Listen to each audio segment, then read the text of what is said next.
Thank you so much for being here. Happy New Year to all.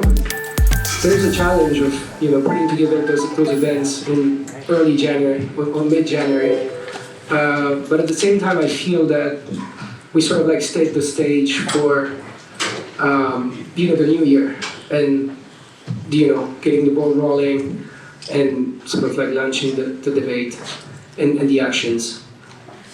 So on behalf of the co-organizers, the Global Solutions Initiative, RadicalxChange, and the Strasbourg School in Paris, welcome. Thanks for being here. I'm excited. We're exciting to be here. A great group of people, diverse and mission-driven. So again, welcome. I'll be your master of ceremony today. So I'll be doing a little bit of time checking and housekeeping as well. So any questions you might have, you may come to me or the co-organizers. So over the next few hours that we have together,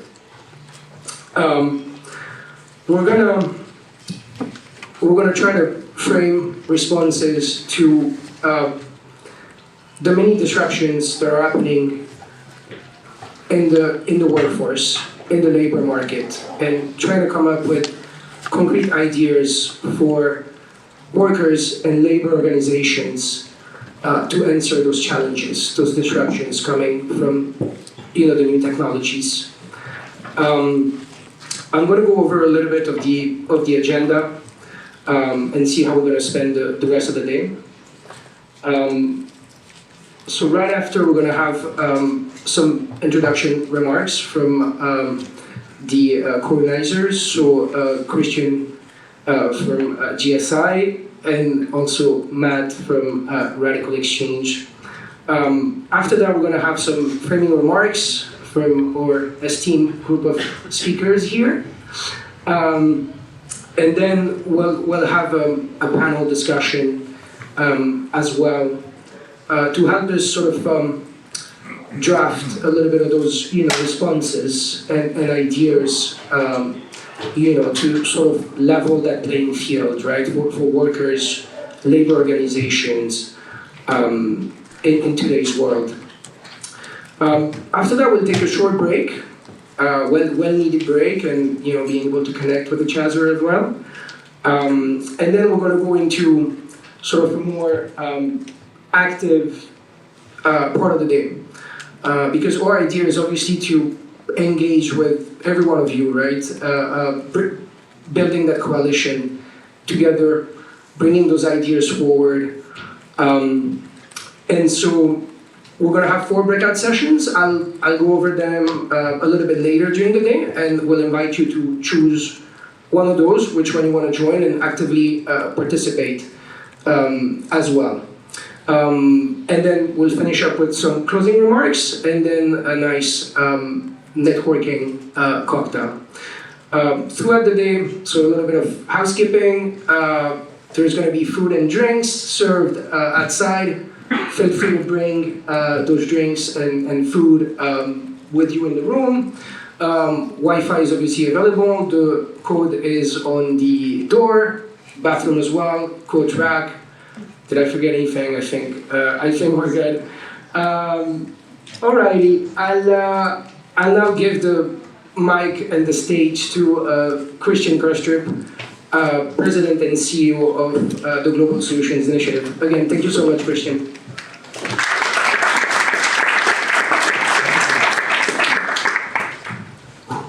Thank you so much, Malik.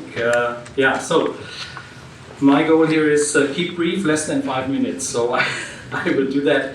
A very warm welcome to all of you on behalf of Global Solutions Initiative. So it's a great pleasure to host you here in Berlin today. GSI, of course, works to propose innovative policy solutions. So we are working along the lines since our founding 2017, together with the presidencies of G20 and G7, and of course other international fora to tackle global challenges. So the mission is to enhance global governance and improve people's lives through truly inclusive multi-stakeholder dialogue, which means We are not a science conference, we are a science-informed, multi-stakeholder dialogue encompassing civil society organizations, business, and of course also politics. So, and this I think is our DNA, which we also would like to have here today, and I think we will see it with the whole setup of this gathering here today. So, improving people's lives, multi-stakeholder dialogues, and of course this gets more and more difficult in linking it to the complex and more fragmented policy landscape. We want to build bridges, and of course, unfortunately, also due to some results of some elections all over the globe, this will prove more and more difficult. But I can tell you, we will never give up. And we will keep track of everybody. We will go to all countries which allow us to come, and we'll try to make our work happen. So, context today, it's a great honor, let me say that, to partner with the RadicalxChange Foundation and Sciences Po Technology and Global Affairs Innovation Hub on this timely topic, and this is really also feeding into an official side event of the Paris-based AI Action Summit in February. And of course, this is so important as we really believe what we discuss today, what we will discuss in Paris, what we will discuss at the Global Solutions Summit, 5th and 6th of May in Berlin. Please note it. You would all join us. We would like to see most of you there. Is of course the livelihood of really everybody. And so I think we have a really super important topic here with AI and the digital aspects of everything. So the depth and the breadth of AI system disruptions to our lives and livelihoods cannot be predicted. There is an upside, there is a downside. We do not have 100% certainty. So, but it's already clear that we are right now at crossroads, at very dangerous crossroads. If unchecked, AI developments could lead to further inequality.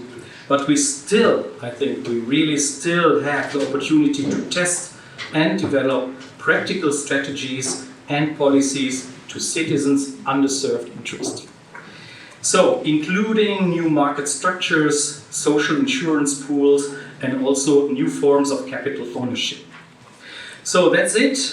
Please, thanks again to all the speakers gathered from across Europe joining this event, to all participants for supporting us in such a large numbers. I'm really impressed. It indicates also the significance of the issue. I really like our long-standing friends from Almato Foundation, Johannes Meyer, thanks so much. We are here and can use also these facilities. So that's it for now, and I hand now over to Matt Prewitt, the president and co-host RadicalxChange. Matt, please, you take the floor.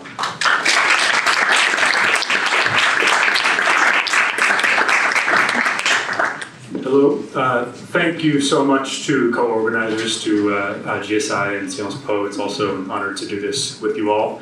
Thank you all for being here. Ich freue mich, hier zu sein. Ich liebe Berlin. Willkommen.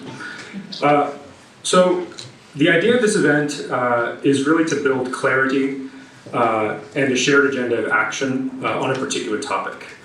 And that topic is integrating collective bargaining into the processes that drive the production of artificial intelligence. Maybe you roll your eyes a bit when you hear an American in Europe speaking about collective bargaining. I will endure that. I urgently believe, and have worked on this for a long time, I believe that collective bargaining is the critical ingredient to achieving the best possible outcomes for ordinary people in the AI revolution, and for AI to thrive as a technology. And so I will fight for it wherever in the world I think it has the best chance to thrive. So let me say a word first about why collective bargaining is so important in AI, and second, what it might look like in this new context. So, why is collective bargaining so important to the future of artificial intelligence? There's a confusing discourse on how powerful AI is likely to become and whether it will replace people. These questions are confusing because they tax our powers of prediction and articulation. AI is already extremely capable, and it's hard to say how capable it will be in 5 to 10 years. Surely it will continue to have some limitations, but it's also hard to say what those will be. So these questions kind of take us down a rabbit hole, and I suspect the best way to think about the future is through analogy to the past. I expect the next decades to resemble the Industrial Revolution in both good and bad ways. 19th century mechanical technologies did not render people obsolete. In fact, they created many new jobs and opportunities in factories and new production processes. But they did render people's old skills economically obsolete, en masse. In the new mechanized production processes, human inputs became more interchangeable, more replaceable, less unique, and less central to the chain of value creation than they had been in the prior era of workshop production. So in the new processes, humans retained their critical role but lacked bargaining power. Consequently, the Industrial Revolution was a difficult time for many people in industrializing countries until the 20th century when equilibrium was restored through collective bargaining. And I think we should take seriously the possibility that a similar dynamic will play out in the coming years. And this time I hope we can do ourselves a favor and try to skip the decades of exploitation and imbalance and instead move more directly towards a reasonable social equilibrium. Now, why, in the context of AI, what might collective bargaining look like? That's what we're here to work through today. I'll offer some quick food for thought. In the industrial economy, the factors of production were really land, equipment, and labor. That's what you needed 100 years ago to produce better machines. Today, to produce new and better artificial intelligence, you need different primary inputs. You need energy, computing capacity, and data. Billions of dollars have already shifted accordingly. Big tech companies are buying nuclear power plants. The most important suppliers of computing capacity become NVIDIA, become the most valuable company in the world. Its manufacturing partner in Taiwan, TSMC, is a linchpin of geopolitics. So it's reasonable to wonder, where's the similar investment in this third factor of production? Where are the investments in producing more and better data that might reinvigorate the middle class? Here the story is less clear. Surveillance is deepening, but no meaningful transfer of value or power seems to be occurring. Why? It's because data, as a practical matter, can be acquired for little or nothing compared to what it's worth in a frontier model.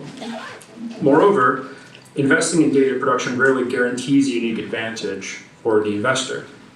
And this is the situation because everyone who contributes data is divided and conquered, and essentially we lack bargaining power.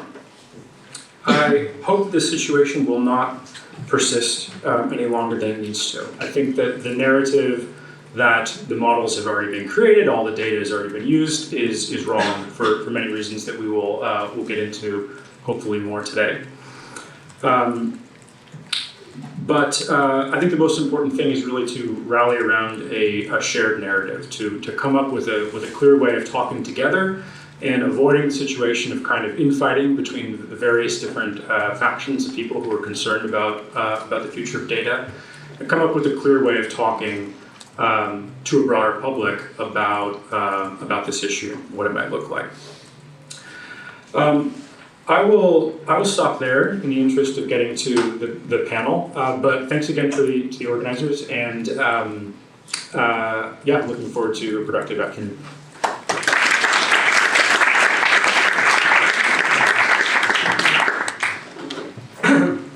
Sorry. Thank you, Matt. Definitely getting into the thick of things here, which is great. Just a quick thought before I forget. If you want to start sort of contributing feedback, ideas, pushback, we've set up this Notion page that you guys have received in the logistics welcome email yesterday. So if you check your inbox, you should be able to get to that Notion page, and feel free to sort of drop any projects you're working on. It's a way for us to start to know you guys and start building that coalition and be together. Now we're going to go to the next next phase of the afternoon, and as Matt sort of started doing it with the introduction, I think it's important that we continue to frame the debate around technology, around labor, around data. And for these, we have 4 esteemed speakers. I won't go too much into their introduction. They absolutely can do that if they want. I will just ask them to be relatively short as well. But first, I will leave the microphone to Aart de Geus, and please tell me if I'm mispronouncing that, Aart. Former Minister of Social Affairs and Employment of the Netherlands, and also Deputy Secretary General for the OECD. Aart, thank you again for joining us, and looking forward to this afternoon with you. Thank you.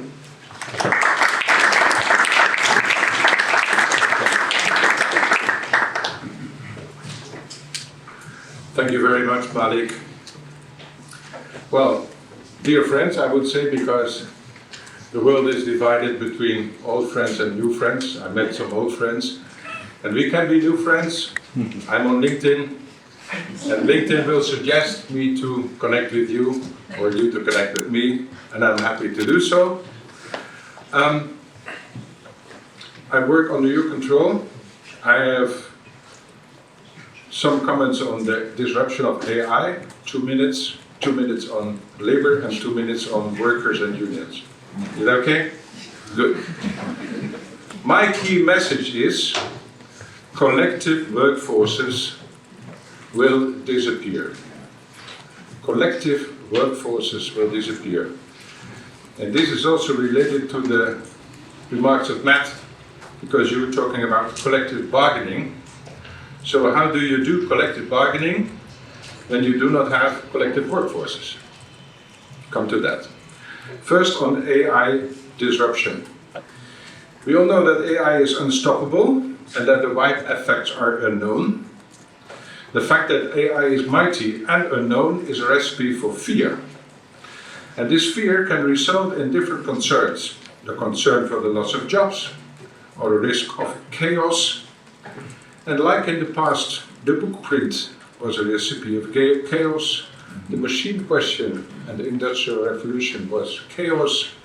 The automobile, the self-driving car, which does not have the need of horses anymore, was chaos.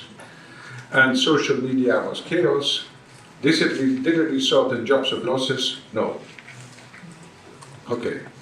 So lessons from history will teach us that human labor will never be redundant, but we should be keen on regulation and on transition support. There's also the cognitive bias. Factories close, but masses work in new jobs. New tasks evolve as people wanted to be served. In health, in convenience, in household, in food preparation, in hair and nails. I'm not speaking for myself. In tattoo painting and tattoo removal. The internet provides also new markets, Airbnb, Uber dating, spider removal in Australia. It's all new markets by internet. And AI indeed can spur productivity. What robot is for physical labor is AI for brains. And this is good for economy and prosperity. AI opens new opportunities, like in health, plasters with sensors, smart fast MRI scanners. Every area in which analysis of mass and complex data is useful is an area for AI. Also in automotive, innovation goes faster with AI, so also traditional sectors benefit from AI. My second remarks on labor. For labor, AI implies the need for high-scaled, human-controlled design, high-scaled, human-controlled input, management, and control. The second category of labor is the category in which work is intrinsically human body connected. The dentist, the tattoo removal, the nail studio, the personal hosting in events and in restaurants. The third category is cheap labor in logistics, household, personal care and cure, etc. What will disappear is work that can be robotized and analytically and administrative work that can be replaced by AI. So now I want to do a test. Who of you is in the first category of human control, design, input, management and control? Please raise your hands. This is the first. I see 2, 3, 5, 6, 7. Okay, good. The second category is the category of intrinsically human body connected professions. Who of you is there? Why did you invite him? Good. 0. The third category is cheap labor in logistics, household, personal care, QA, etc. Who is there? There is 1. Okay? So altogether we have 8 in these 3 categories. So all the rest will disappear. This is not a job. Think about it. Or maybe you feel yourself comfortable in the second category again, or you have to change your job, whatever. The effects of robotization and AI labor mean, AI for labor means that the jobs become more diverse. The era of hundreds of workers doing exactly the same tasks will be over. We still have some, like pilots, train conductors, pharmacy assistants, but this will be replaced, so the era of collective workforce is over. Collectivities in workforce will shrink significantly. The part of workers in the value chain will shrink, and therefore also the power to strike. Because if you do exactly the same thing, you can stop the trains, etc., etc. But that will not be the case anymore in the future. My last comments on workers and unions. For workers, AI means the need to adapt skills and preferences to the new reality, to go to a transition of re-education, lifelong learning, which is unfortunately not popular among those who need it most. Re-education and training, transition of training, alternative contracts, more self-employment and services. So this is all this transition. For the unions, AI means a role of to safeguard regulations at macro level, number 1. Number 2, to bargain with sectors and companies about transition pathways. And number 3, to bargain about new compensation models, like profit sharing, or whatever compensation you can think of. And also for the unions, there is a role to support members in the adaptations of skills and contracts. And the latter is costly. So the challenge also is to find new labor union business models. I stop here. Thank you for your attention.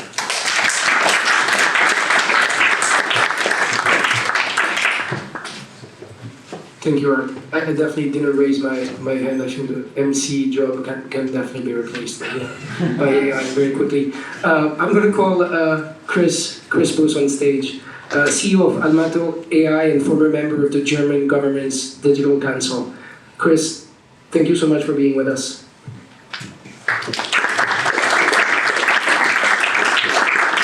First of all, I must thank you for even inviting a nerd. Normally we sit in basements and watch screens and influence all your lives, while not taking part in them. I think that artificial intelligence, I've been dealing with this topic for almost 30 years now, so I'm very sorry that I do get very little excited about the next big thing in AI. Currently it's chatbots. This is not interesting.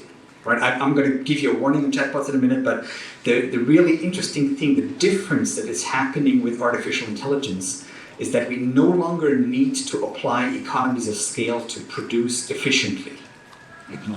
Meaning that everything we have learned in the industrial age, first analyze something, then standardize it, then consolidate it, and then build a factory, a software, a business process, a business, is no longer valid.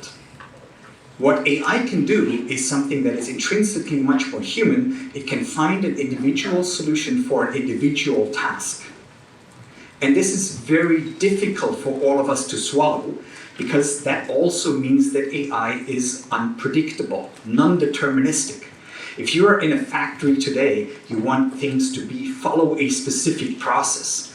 If you watch an AI play Go, you say like, oh, it does something interesting in move 17 and then move 120. It's absolutely unbeatable, it wins.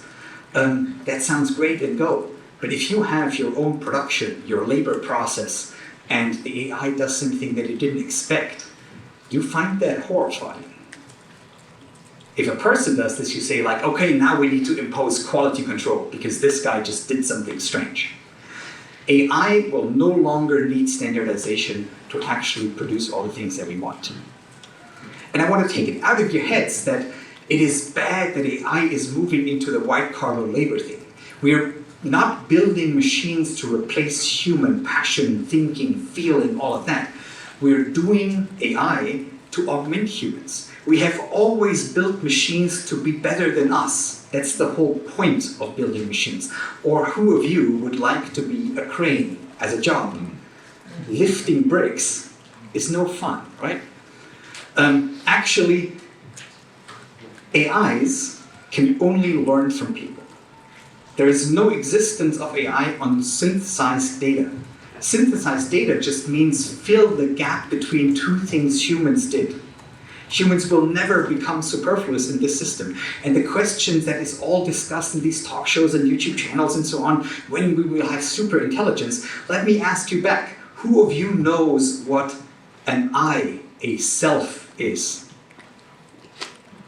No one? Okay. That's kind of sympathetic. I asked a lot of neuroscientists, psychologists, psychotherapists, and whatnot. They give you a lot of words, but all they say is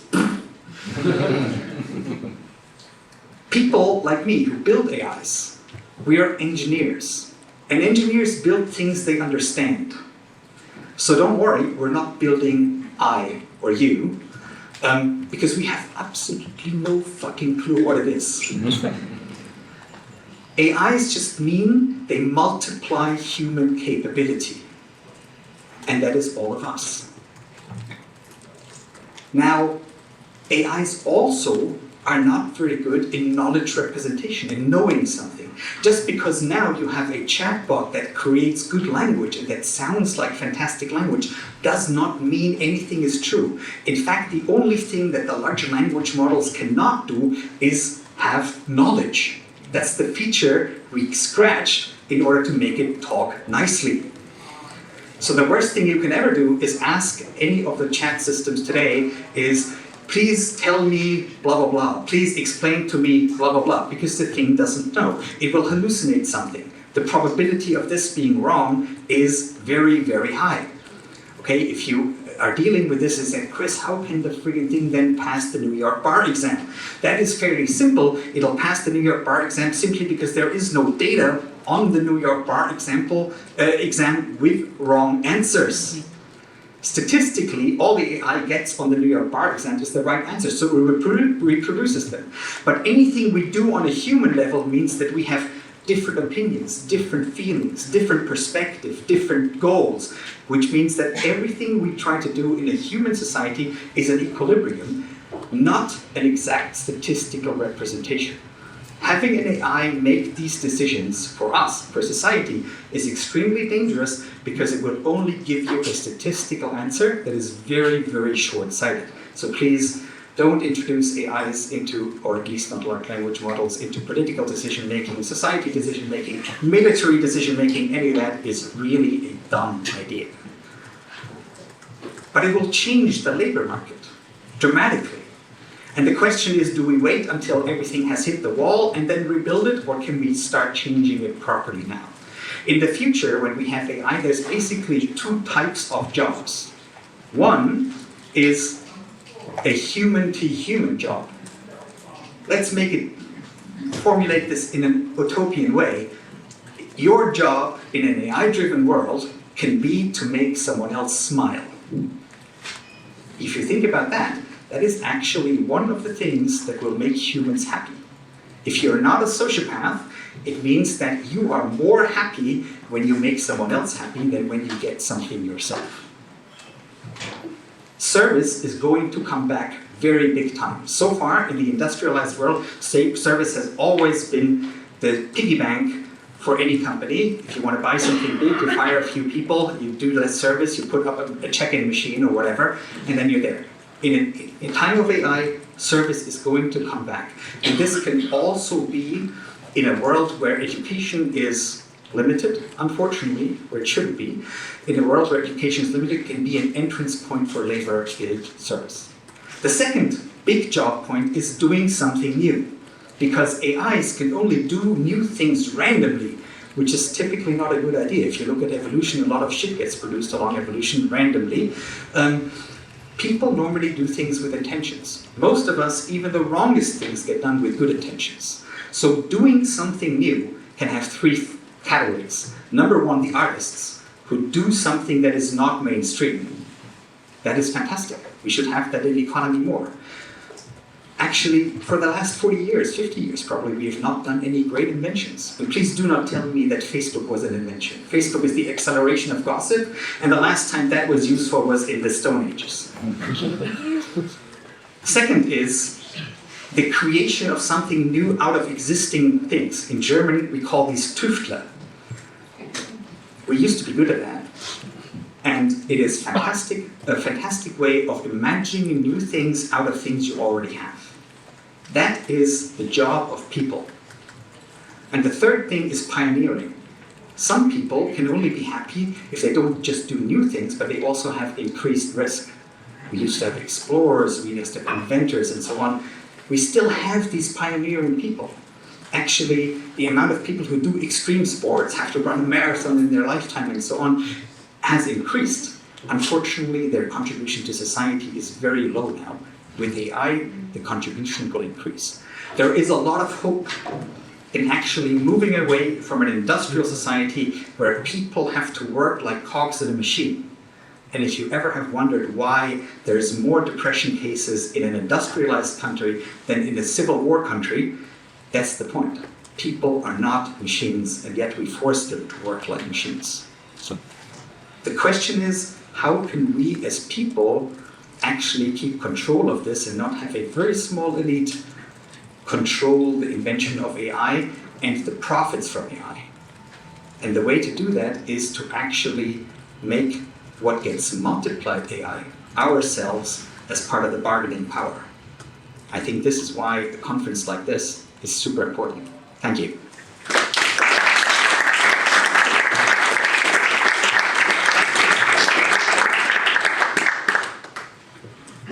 Thank you so much, Chris. That was great, very interesting remarks and food for thoughts, for sure. RadicalxChange actually published a paper on what we call the post-cognitive economy, which is very much aligned with what you said. I invite you guys to check it out if you want. The next speaker, when he was introduced to me, they said this person, this connection we have in common, is the father of GDPR. I hope it's okay to say that, Paul. Paul Nemitz, thank you so much for accepting our invitation. Paul is the Principal Advisor on the Digital Transition at DG, Justice and Consumers at the European Commission. Thank you so much, Paul. Thanks for the invitation, and it's already a great start. I've already learned something over lunch and listened to the speakers before. I think we are facing an issue which comes down to the question, who shapes our world and who shapes our lives? Is it business models and technology, or do we still have a primacy of democracy over business models and technology? And why is the answer to this question important?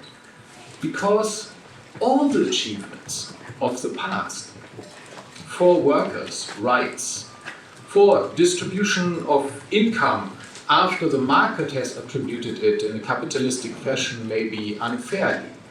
All these mechanisms of giving rights to people for collective bargaining, the right to strike, and not having to stand against policemen who just shoot, all these rights, and of course also progressive taxation and company taxation, all of this is an achievement of the democratic state.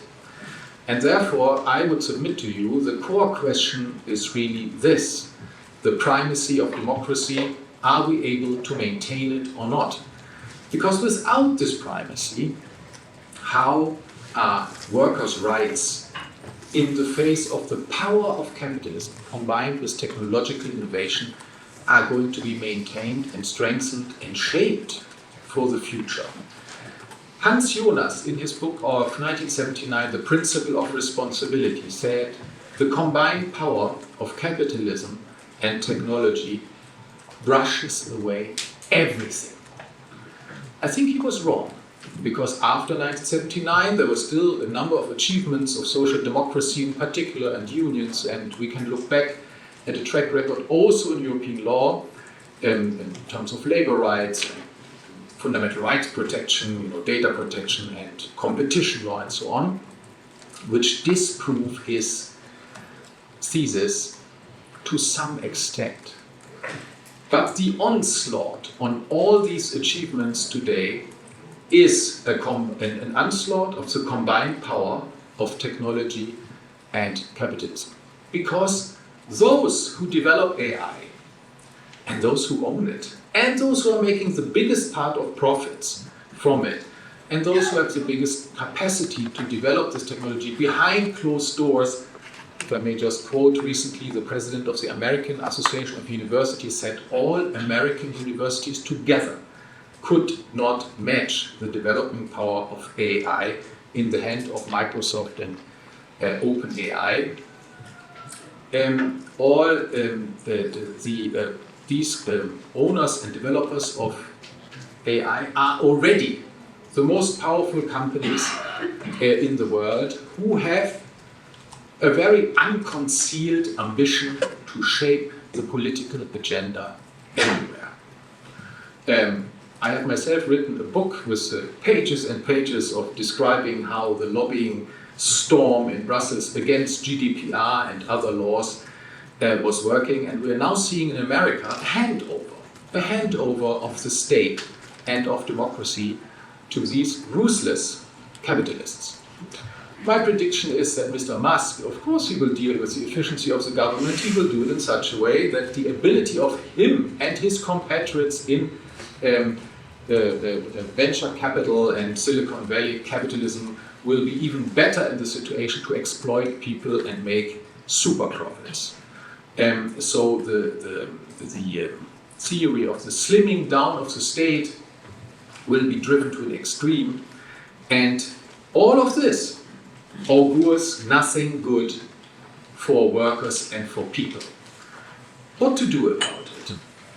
My recipe here is, first of all, to always talk about power constellations when we talk about technology. I think we have to enlist technologists that we have to get away from the theoretical discussions of the potential benefits on AI for this and that, without thinking about the policy, about the power constellations, and without asking the questions, yeah, but who benefits from this next step of technology, and who benefits from the add-on of AI in the hands of companies who already dominate the public sphere in terms of the infrastructures, who have all our data, who are the richest companies in the world, who have most money to influence not only politics directly, but also science in terms of doling out research money and making friends everywhere in science, and also doling out money to press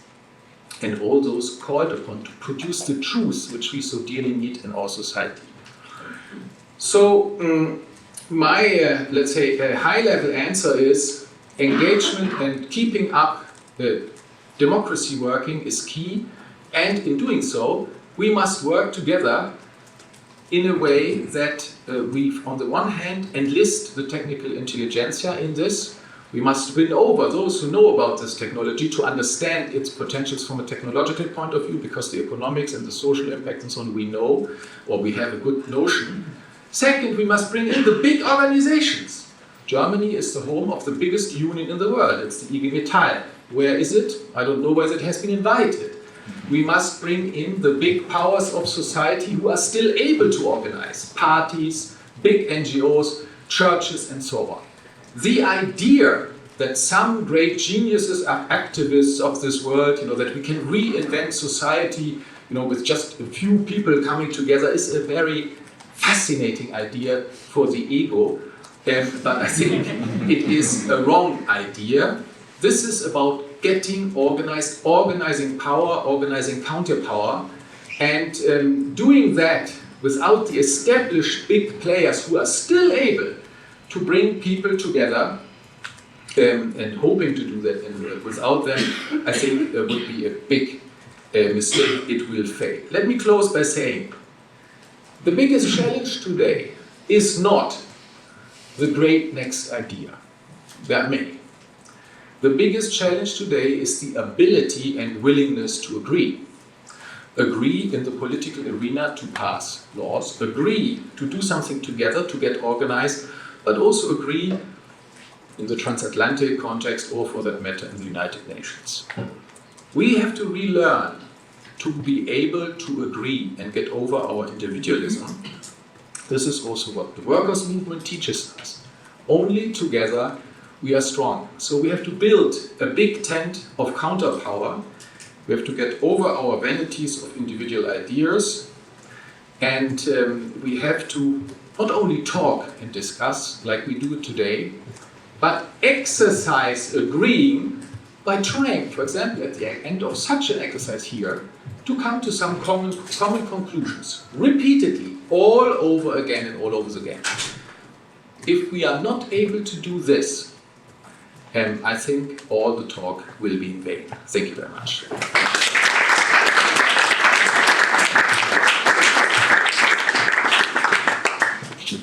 Thank you so much, Paul. And yeah, absolutely. I think the second part of the day is going to be about exactly that, charting ideas and concrete examples as well, and responses.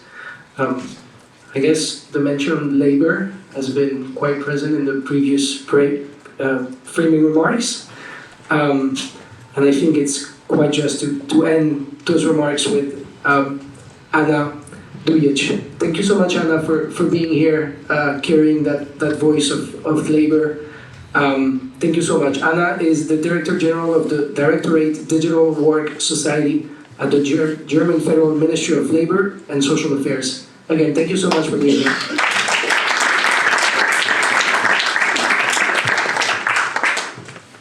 Thank you very much. It's difficult to offer interesting thoughts after the remarks of my three predecessors, so I've crossed all my papers that my team has prepared for me, and let me just share 6 thoughts after what the gentleman already offered.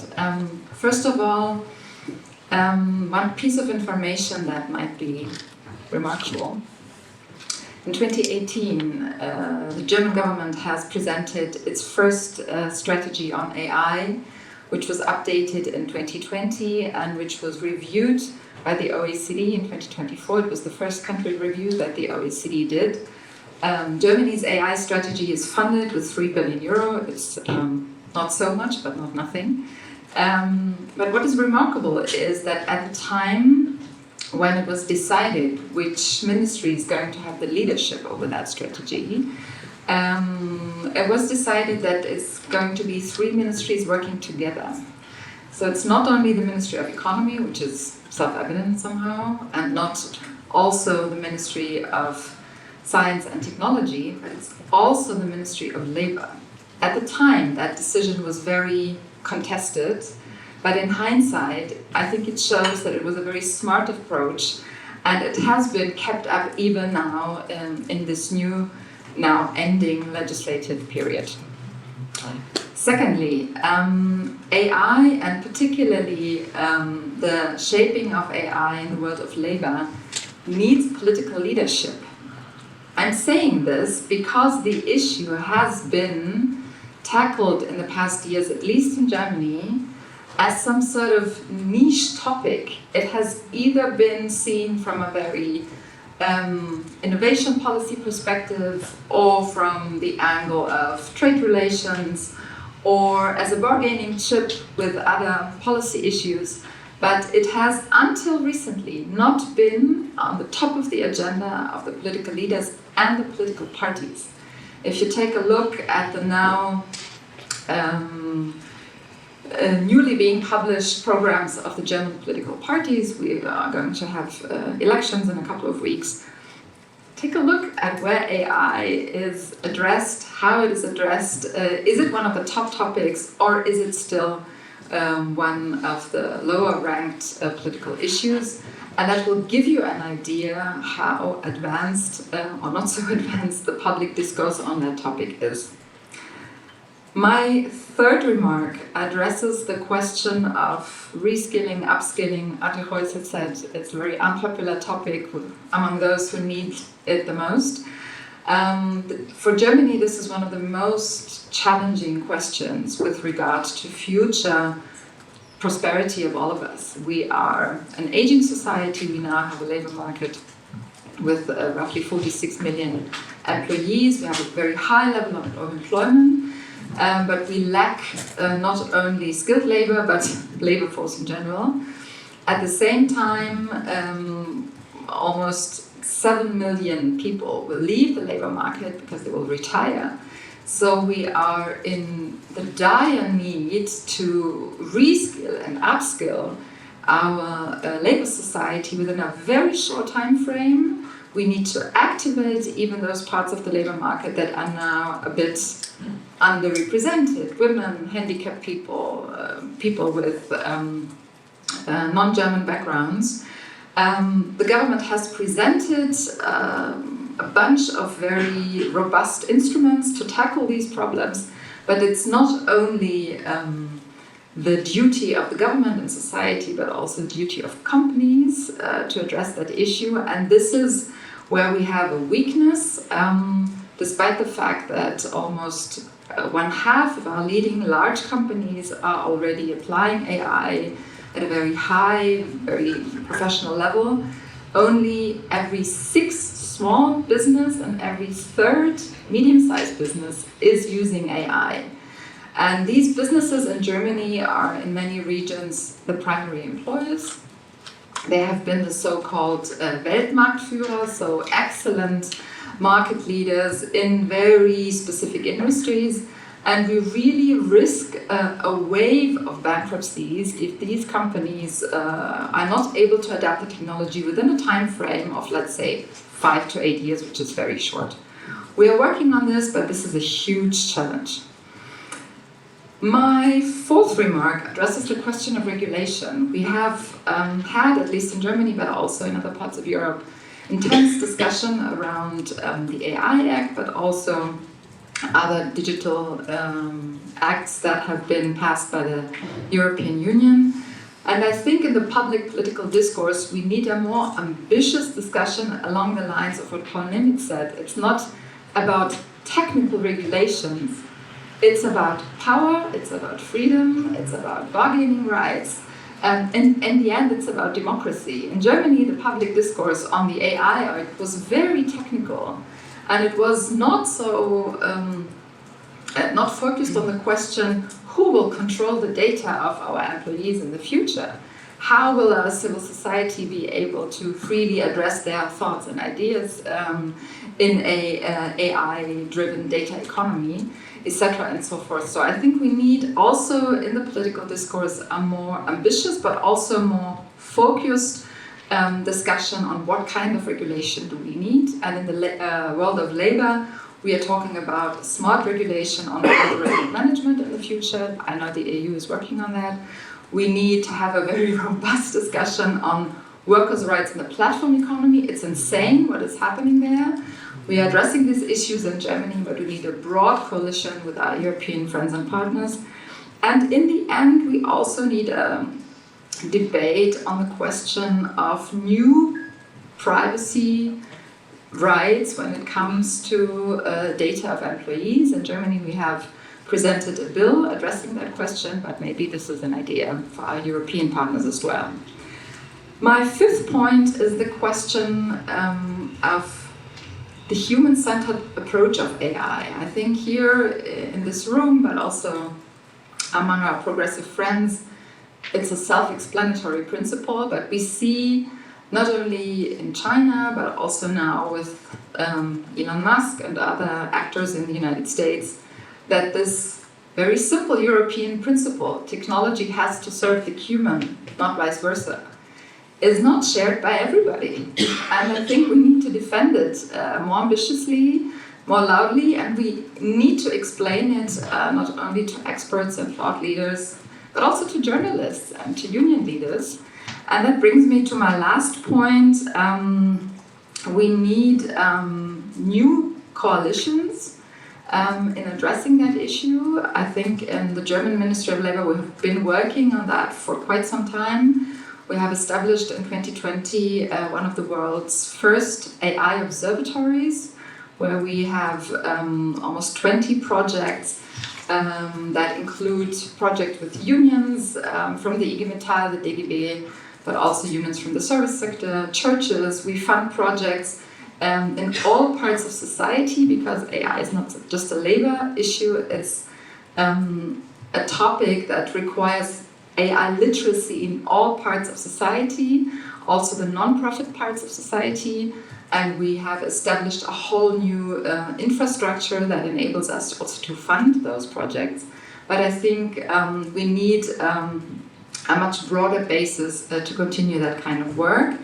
And last but not least, we need evidence, so scientific evidence that enables us, when we politically negotiate that issue, to come back to a couple of facts and figures upon which everybody can agree. That's why we have funded, with almost 15 million euros in the past years, one of the leading OECD programs on the future of AI and skills. This program was the basis of the negotiations during the AI Act, but also during the G7 and G20 negotiations, and will be discussed next February during the AI Action Summit in Paris. But again, it's very telling that it's the German Ministry of Labour funding this. It should have been a much broader alliance, not only here in Germany, but also among other partners in Europe. Having said that, thanks a lot. I'm looking forward to the discussion.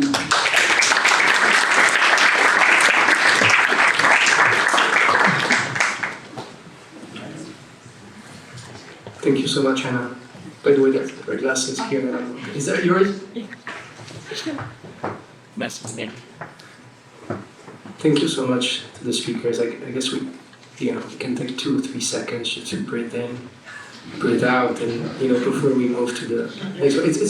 It's a lot to take in. It's a lot of different directions and super interesting thoughts.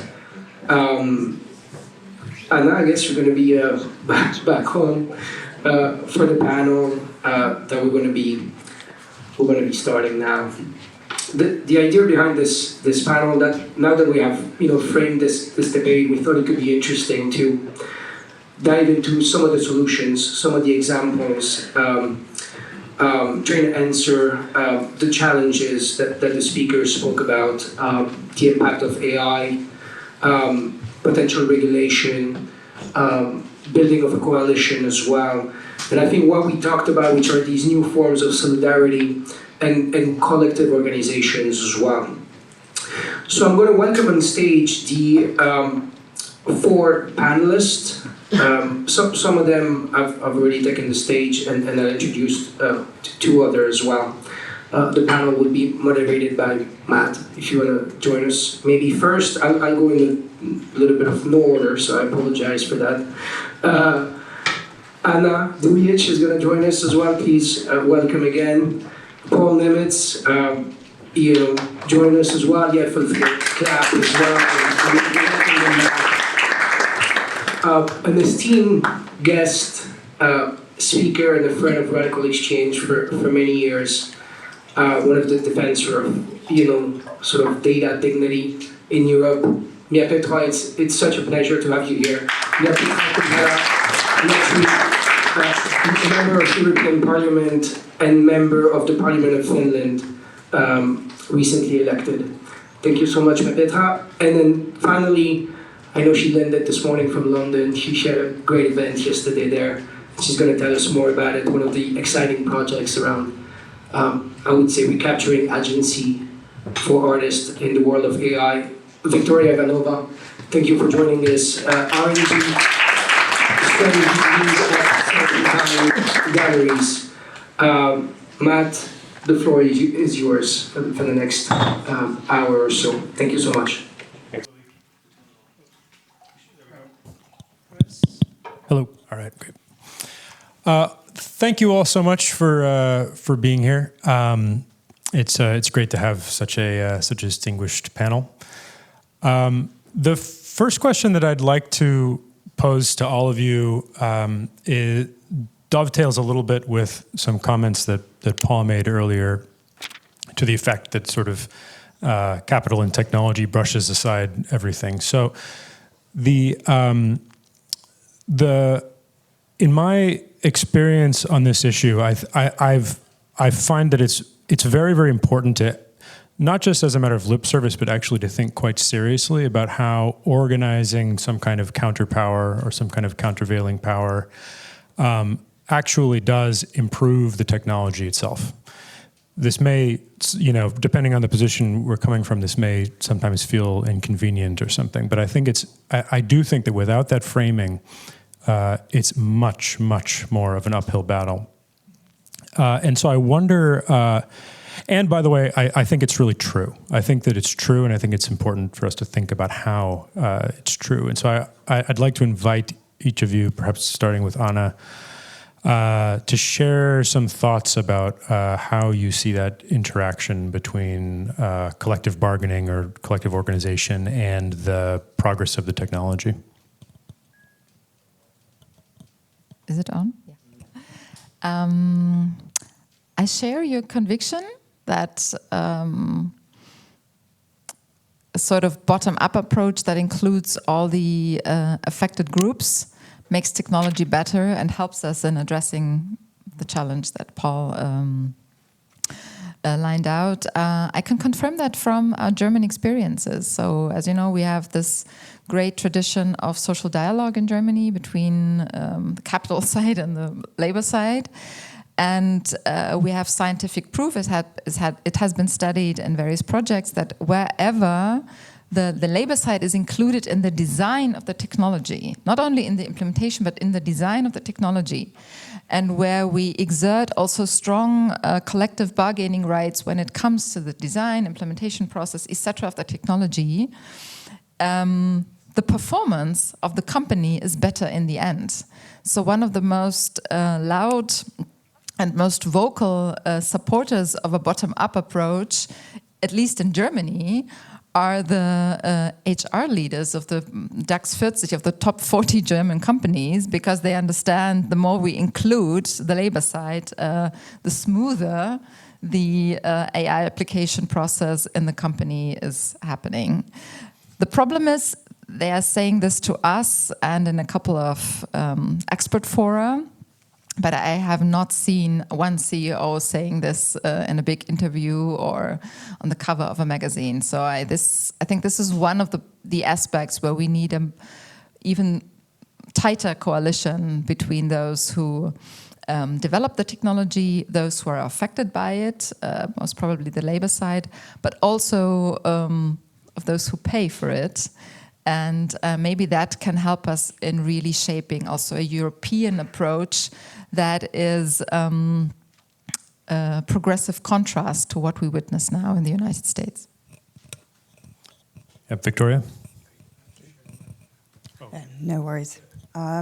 Okay, well, I guess I'm coming from a slightly different, maybe to some extent more ground floor perspective to the rest of the panel. So just for a little bit of context, I've just come out of a year-long experiment that kind of turned into a real prototype, where we tried to create a data stewardship structure around a data set, a training AI data set that was especially created to train core AI models.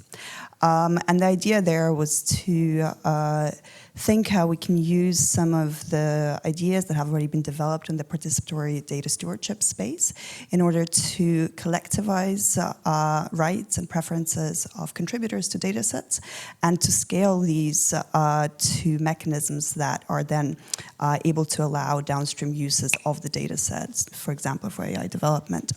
And so I think this is just to give a bit of context from where my kind of perspective is coming. I think, yes, probably what you say is true, Matt, where kind of increasing participation in the fundamental building blocks of the technology that will then, will have different use cases by professionals, but also general audiences and the public, is going to lead to a more pluralistic manifestations or articulations of that technology. At the same time, we understand that there are a lot of limitations to participation, and very bottoms up, sort of true bottoms up participation is not particularly it's not just efficient in a kind of strict economic sense of the word, but it creates a lot of sort of unnecessary bottlenecks in the process. And so the question then becomes like, what other entities can enter into the picture that can help to kind of create a bit more of a standardization practice around what does participation look like? How can we reach certain compromises around our expectations and preferences when it comes to training and developing AI? And so I guess there is definitely a need to maybe create a greater cultural awareness in society that we're not just with AI, and many speakers have spoken about this. We're in this kind of industrial revolution phase whereby this is not just a new set of technological products, right? AI really is a public infrastructure, and so if it is going to become a public infrastructure, we need to think really seriously about what type of ecosystem would allow for greater participation in this process. But this is not going to be like a one template solution for all sectors, for all contexts, for all types of models, right? We will need to have a great plurality of approaches, and this is where I really think this point around around different parts of society and different parts of, I guess, state structures coming together to really take responsibility and ownership of this process is incredibly important. There's this kind of, I guess you spoke to this, there's this great sort of distinction between a centaur and a minotaur approach to integrating AI into society, right? And we do want, probably for the time being at the very least, to have, an approach where it isn't the sectors molding around AI that is being kind of fed to us as a product, but it is actually the kind of stakeholders and the various organizations that are the stewards of existing practices and organizations that are shaping the way that AI can become a very critical capability within what they offer to society. Well, is it John? Pop up. No? Yes.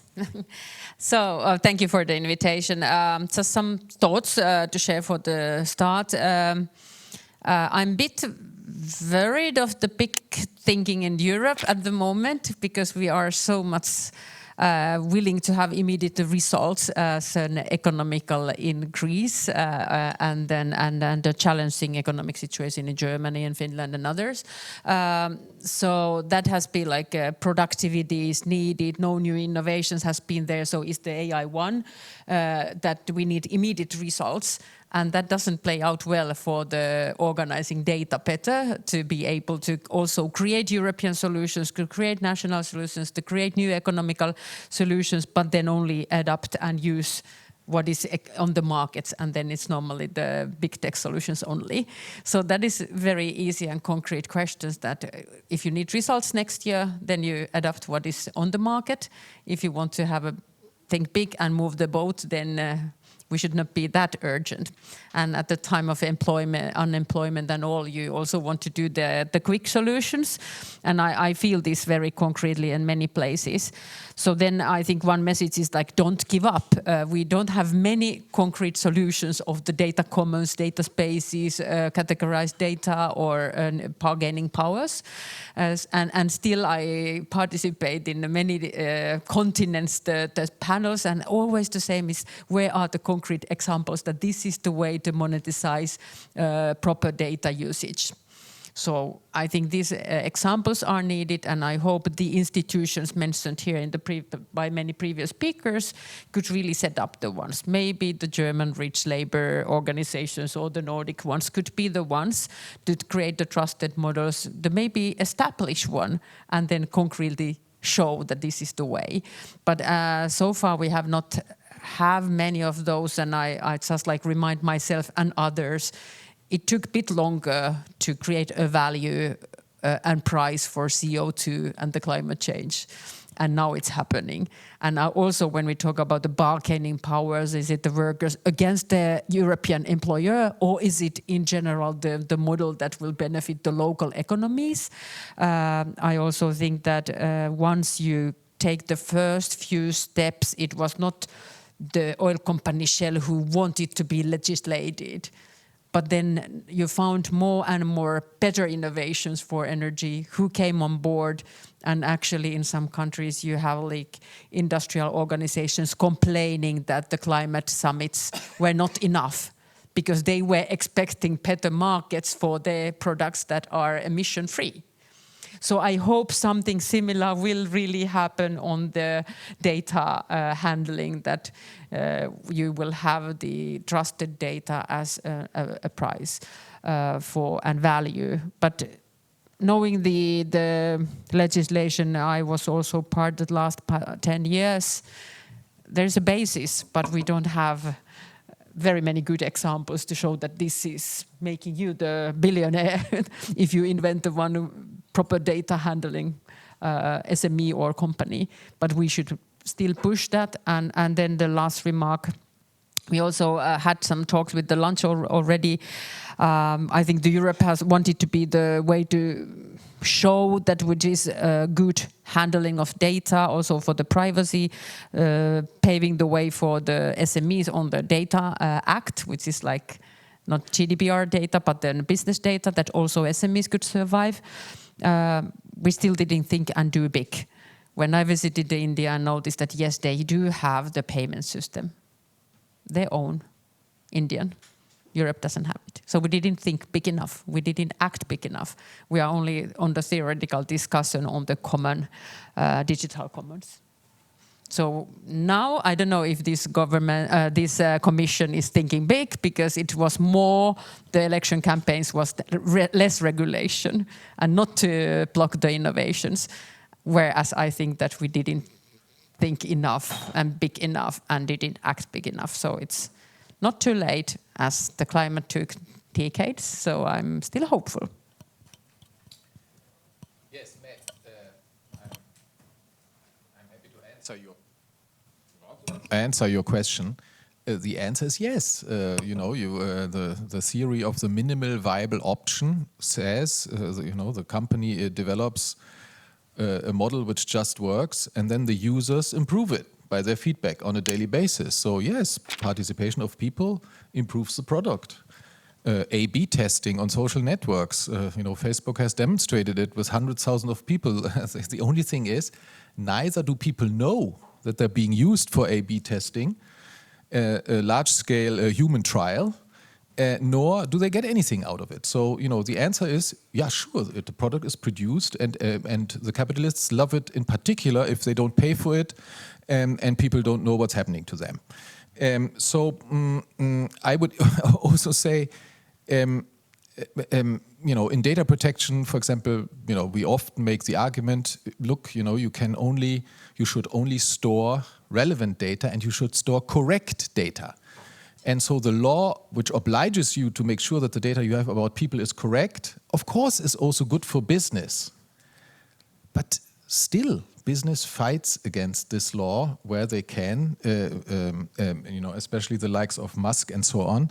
So I think, honestly, this question of whether people involvement is improving the technology, I'm not sure it's relevant to our discussion, because they take the data from people and profile people. So yes, people are participating and mass profiling is taking place. Yes, they take all the works of people who have IP rights and they make the money and not the rights owners. from the point of view of these companies, will it improve the products if the IP rights owners have something to say? Well, some of them, few of them, would probably admit that it's better to have an orderly system and then not be confined to only take what's on the internet, but to be able to use all the works in a fair licensing system. But that will be a minority. So I would say the answer, or let's say our question should not be will it improve the product, but how can we force those who produce AI to recognize the rights of individuals and the position of human beings in what they are doing. And for this, there are examples of the past, how people organized in similar situations. For example, if you think about the credit unions in the United States, Sandy Pentland, a famous professor at MIT, an informatics professor, he said, the credit unions should manage the data for people. One could think about, cooperative banks, public banks, those who manage money for people. Probably they are also good in data management, and they could play a role. And they already have a skill to, collect money and monetize it when they dole out money for credit or for investments, hopefully in the interest of their clients. So, these are models which I think we can hook onto and develop them into the future data economy. The problem again here is to get organized and bring these organizations on board. Are we able to convince cooperative banks, public banks to take on this job? Is Sandy Pentland in America and others able to convince the credit unions to join this fight or not? As Mia Petra just said, in the last commission, the commission is, let's say, conservative, liberal dominated in the last mandate, in this mandate even more. There was the idea, let's create laws for the digital which are not costly for companies, which create no obligations, but which create opportunities. Wow, a great concept, but it doesn't work. This idea, now we make a law on data intermediaries and now they will just sprout out. Well, they don't sprout out because, the business opportunity is not clear. We will make accessible the data to small and medium companies. Yeah, but it doesn't work. So, much of this was half-hearted. And my answer and my learning from this is this matter about giving rights to people and giving power to people will not be solved without confrontation, without a fight, without getting organized in terms of organizing power. It will not happen in a nice way, and we all agree it will only happen in a way where the role of the state in terms of its ability to make binding rules plays an important role, and where the majorities are also organized and the pressure on the rule maker is also such that these rules which are then made also have an effect and work. Because, the modern way of disenabling a democracy is not anymore just to have a dictator coming in. The modern way of disenabling a democracy is to lobby so much that laws are passed, but they don't function. They are not enforceable. Yeah, that's a great victory for the lobbyists, and I fear, although I would say that the democratic system in Europe is still much more functional in America, but we have to be careful that we don't fall into this trap. Yeah, so that's great. Thank you. The one thing that strikes me is that one of the themes that I'd kind of like to develop here is the theme of sort of points of leverage. So in other words, what are the sort of different areas in which hooks to which a counterpower might link itself? So we've got ideas like there's regulation, there's new laws. One of the things that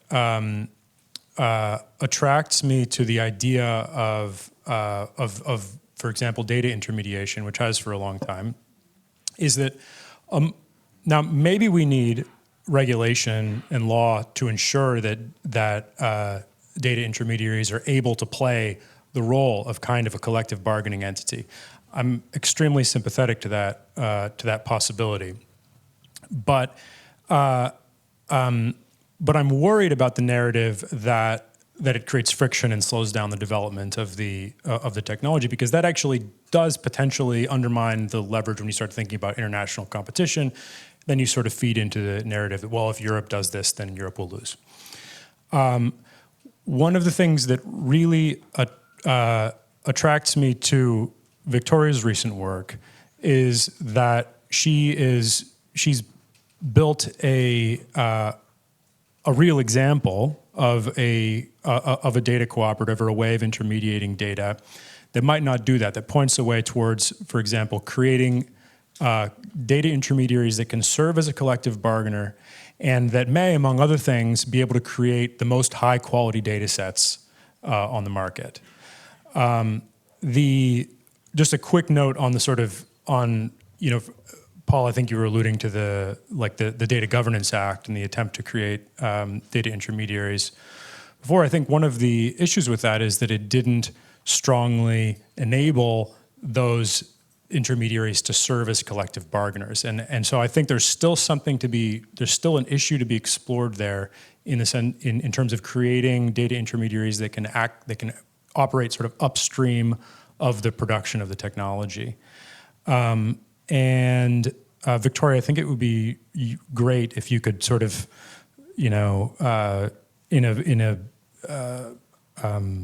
sort of a step-by-step way, explain what you've done. Yeah, sure. I mean, it was a fairly contained and I guess low-risk experiment because it took place in the cultural field. So I work for an organization called Serpentine. It's a visual arts organization in London. Importantly, also it's a public organization, so we have a public mission. And for the last, 6 years, I've developed an R&D branch to that organization that specializes specifically in art and technology experimentation for the purposes of developing interesting mechanisms that can be shared more widely with other sectors. So most recently we've been working with actually Berlin-based artists, Holly Herndon and Matt Dryhurst, who are very kind of deep in working with AI in a collaborative way. That's been a very big part of their practice for quite some time. And they're also really interested sort of in exactly thinking about non-zero-sum game approaches to the evolution of AI, and exactly, as I was alluding to before, thinking about the diffusion of AI capabilities in a slightly more pluralistic approach. So we work together with them, as well as with a French public audio research institute called IRCAM. And kind of the overarching goal of the project was to develop Coral AI models from scratch and to kind of live action role play good faith AI development that kind of starts from the very kind of first principles of gathering a curated data set, then kind of developing and like processing, sort of doing the necessary data processing to create a high quality curated data set. And in the process of producing this data set, we worked with 15 choirs across the UK. And it was very important for us, as I mentioned previously, to include participatory processes engaging the choirs to make them aware of, not just aware, but actually to make them active stakeholders in the process of what was going on. So for that purpose, we hired somebody whom we called a data steward in training. So this was a part of the experiment, was also try to spec out what the contours of such a position could be. So in theory, there were two slightly contrasting, potentially conflicting objectives to the project.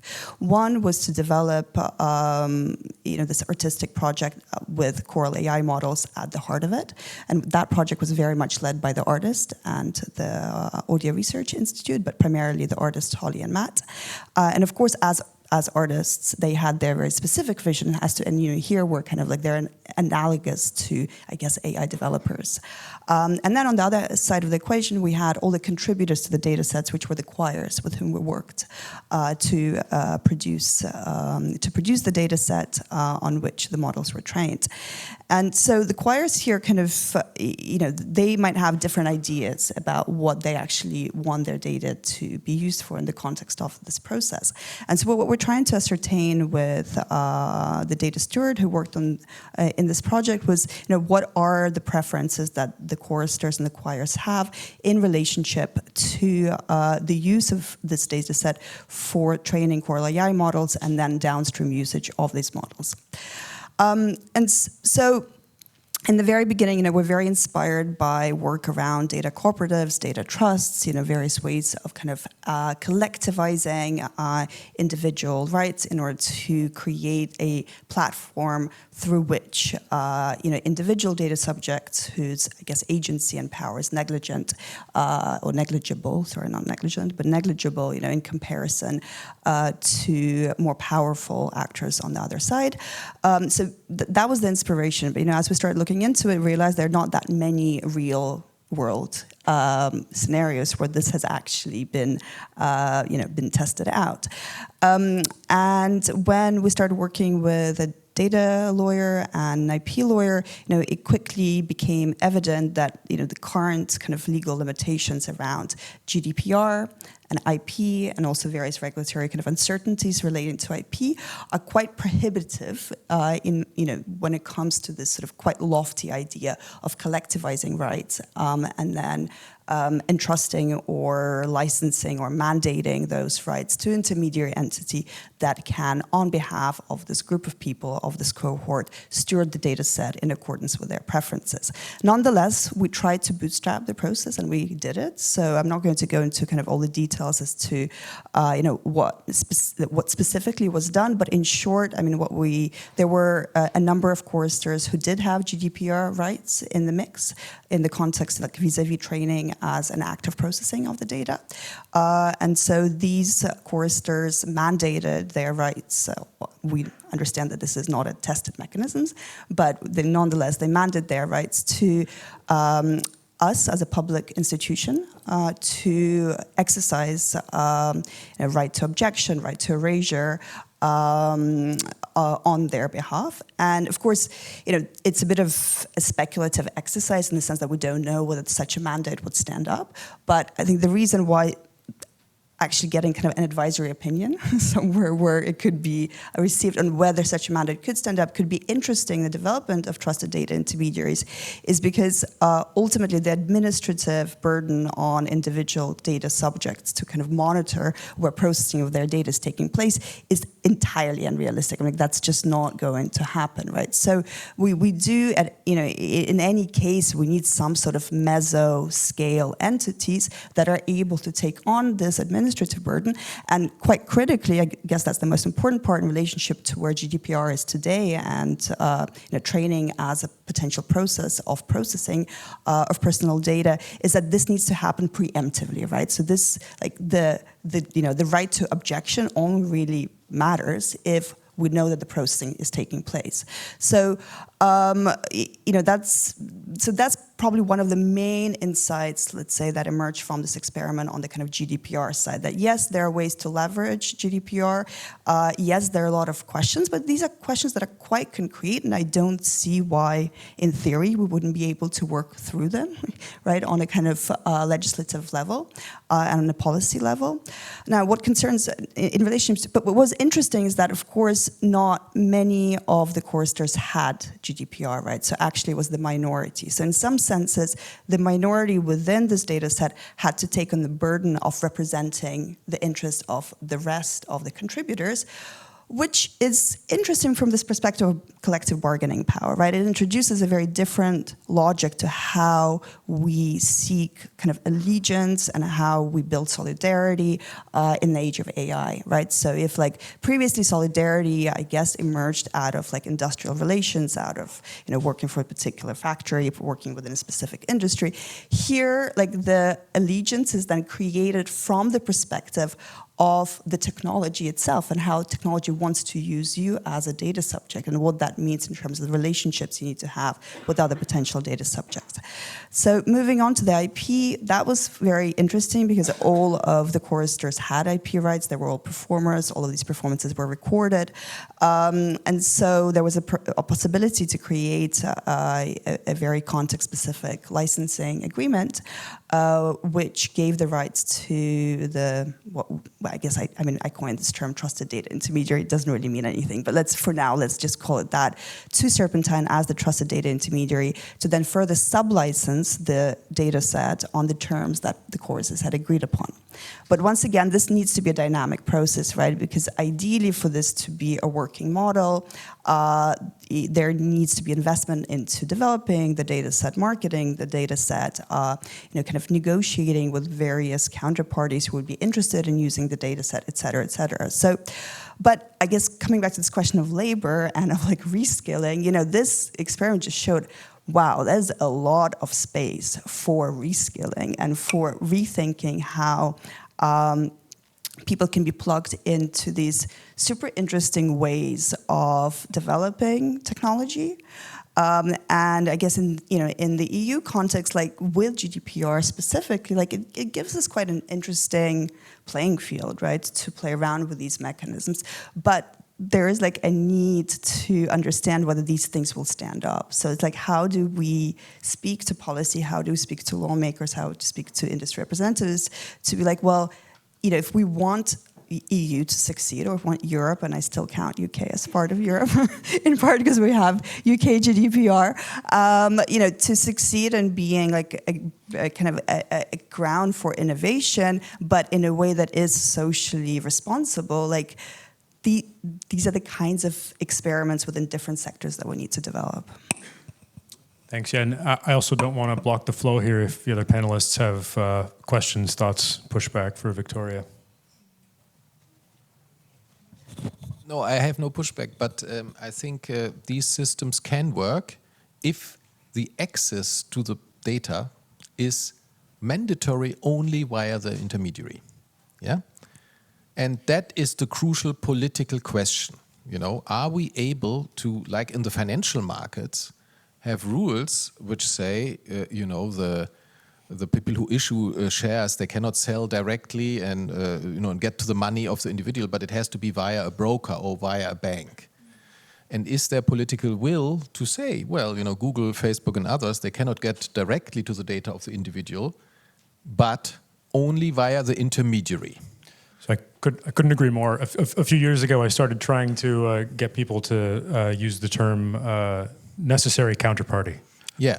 So, I think to start working, building a big tent coalition around such a concept, also, following on from the slogan, data is the gold of the future or the oil of the future, and say, look, it's money. It's like money, and therefore we need the same type of protective rules, and we have to have an obligatory intermediary, and we need a law which installs this. I think that would be a great thing. It's going to be a huge battle, but it's maybe worth a try. I would also say it goes very much hand in hand with something which is very close to my heart, namely the profiling, which is done by about every one of us, by Meta, by Alphabet, and other big data companies, where each of us is profiled according to 1,000 or more parameters in our behavior, is completely irreconcilable with democracy. Yeah, I mean, this is the wet dream of any Nazi dictator. Hitler had one guy on every block here to know all these things about the people who live in the block. And today we have these data sets in the hand of private parties, but maybe also in the hand of the states. And it's very, very dangerous. And so such an intermediary system could also be, let's say, the shield against these profiles being in the hand of big business or maybe also the state.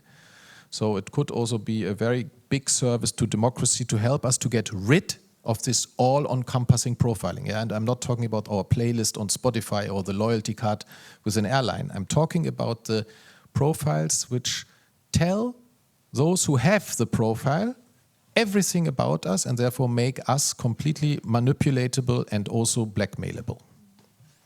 Yeah, Mia Petra. Thanks. Yeah, great talks. I try to be very concrete as well, as I should not say that as I'm a politician that I don't believe on activism of every single person. It's too challenging and too difficult. So I'm really waiting for the institutional decisions and the laws that make it life easier for individuals and not this. And so I very much agree with the RadicalxChange idea. This GDPR is too much individual rights and makes it difficult for organized systems to protect our rights. So I don't need to fight for my personal salary. I don't need to fight my clean air alone as an individual. But there is like NGOs, systems, institutions, and that's what is the European style of living. But the GDPR ends to be something that I can do my consent and I can do my thing.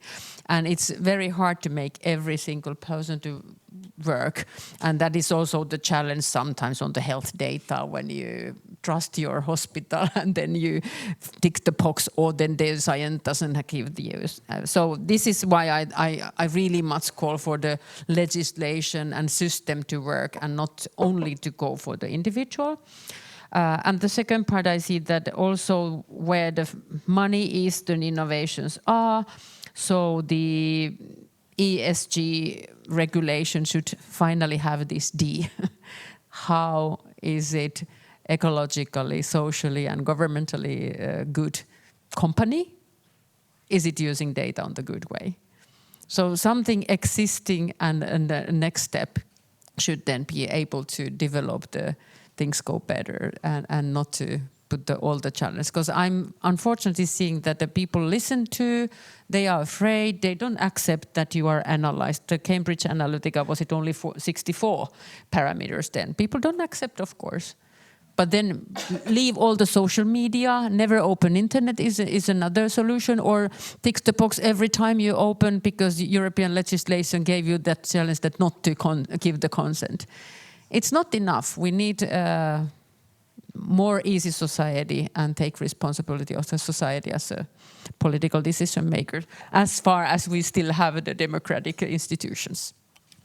Yeah, I think it's an incredibly important point, and it recalls something that I was getting at in my opening remarks, which is that I think it's super important that everyone who believes in some sort of counterpower on the side of data producers or individuals, the number one divide, I think, that the various communities around here need to synthesize and get over is the sort of disconnect between the idea of individual rights and the idea of collective rights.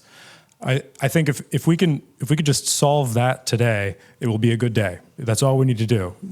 Overcoming the idea that there's some kind of a contradiction between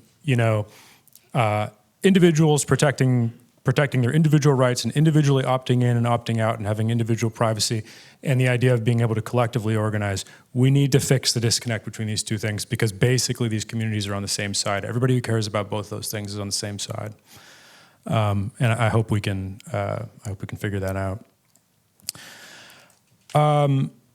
So my next question is, I'm curious whether any of you have thoughts about when we think about organizing a countervailing power, what are the right sort of lines of organization?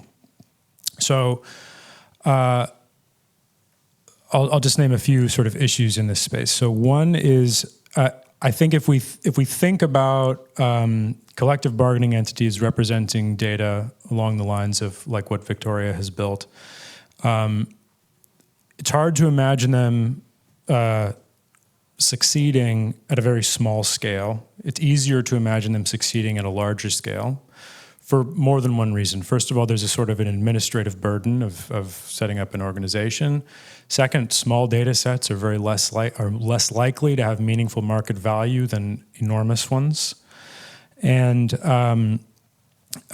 also what Paul alluded to, which is, I think, a very important point, which is probably already clear to 80% of this room, but maybe not to 20. So I want to double click on it, which is that you need these kinds of collective bargaining entities to be like the only place where that information can be gotten.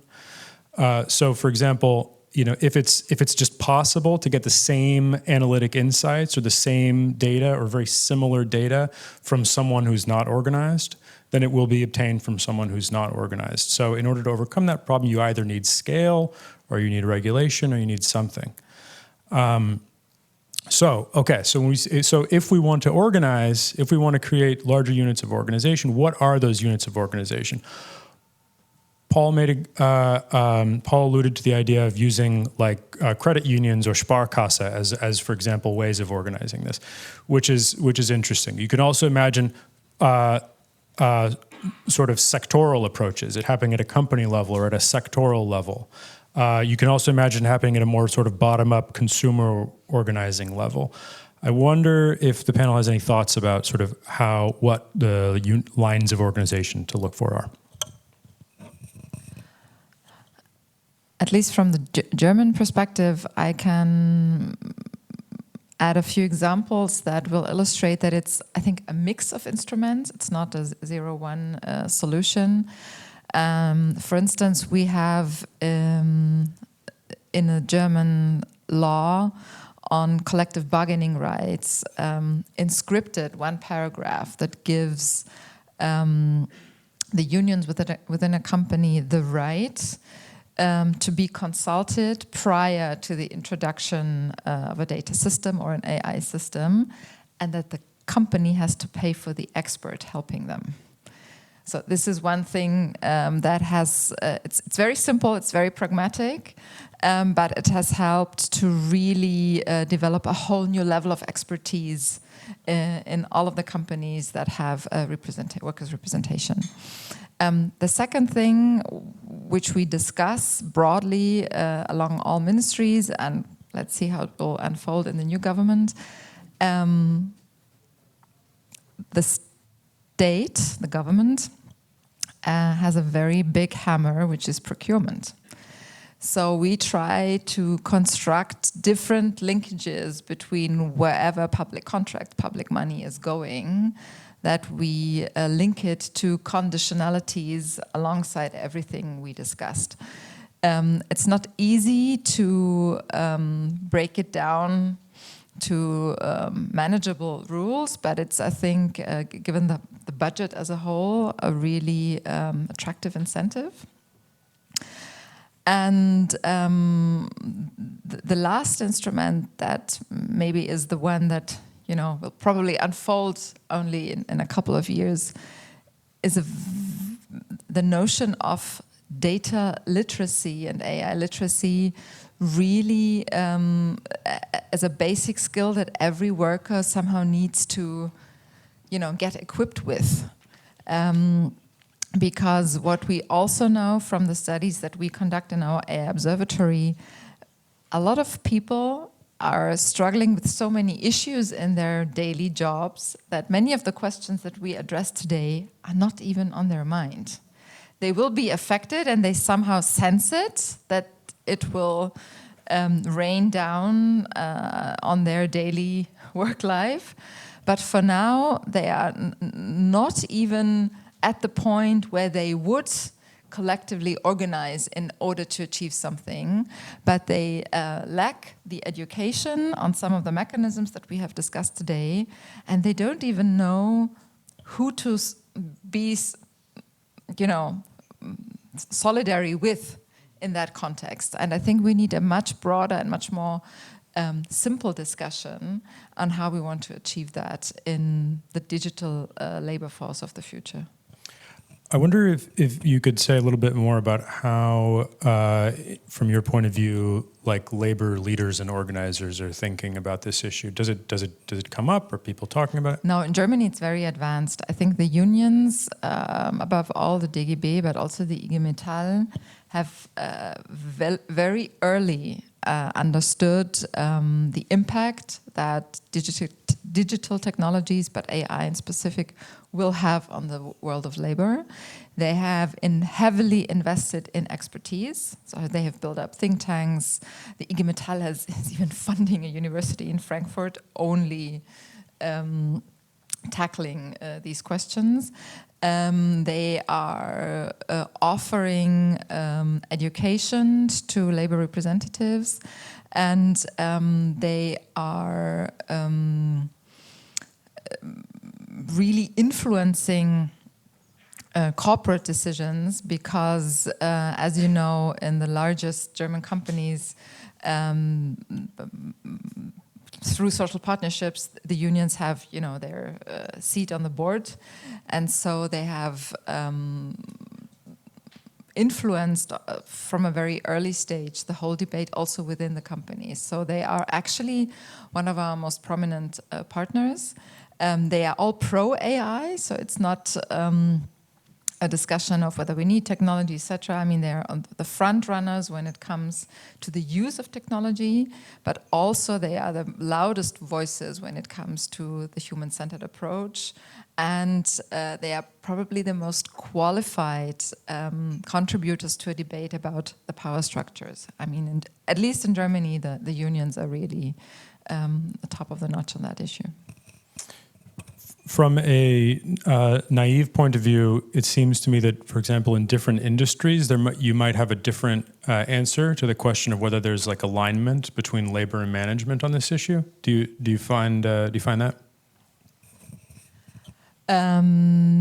Yes. In Germany, we have like this very strong manufacturing sector. So it's a very, let's say, data-sensitive economy that has a very long tradition of automation. And there, the worker side and the management side do not necessarily agree upon every single question, but the general approach that we need to include the workers into the design and the development of the technology, that it's actually a win-win for both sides if there is a high level of literacy within the company, and that actually the company's success in general will depend upon the skills. This is a notion that is actually shared among German companies. But it starts to change given the changing shareholder structure. Thanks. Yeah, Victoria. Yeah, I just wanted to perhaps make a short remark in regards to the language of collective bargaining. I think that's probably an aspect of what we're talking about, but I don't think that's the full picture, and I'm not entirely sure it will get us very far. And I feel like also just this sort of kind of over-emphasizing the trusted data intermediary or intermediary of any sort, or marketplace that has that's kind of enforcing or acting in good faith on behalf of the data subjects and contributors to data sets. I feel like we need to also identify who are our allies in this context in the EU, right? So like we keep on talking about, like pushing back, but like who are we pushing back against, right? I mean, we're pushing back against a very specific vision of AI, kind of with global domination from, a handful of American companies. So I think it's also important to kind of not put ourselves in a corner with like over-engineering systems, which will ultimately lead to market capture by those actors, because they will be the only actors who will be able to deal with the types of regulatory burden that is placed on AI developers in the EU. This is not to say that, obviously I worked on this project and I still have a certain faith in, the kind of data intermediation being a really kind of powerful way to rethink what collective bargaining could look like in the age of AI. But, for me, it's also very important to think about like who are the allies in this ecosystem. And I really see EU-based SMEs as allies, right? So I would like to make these trusted data intermediaries work and to streamline and to ease compliance processes for EU-grown businesses. And, like whatever we might think about the Draghi report, but I think it was, at least within like my generation, really resonated because it is prohibitive to try and be an entrepreneur in the EU.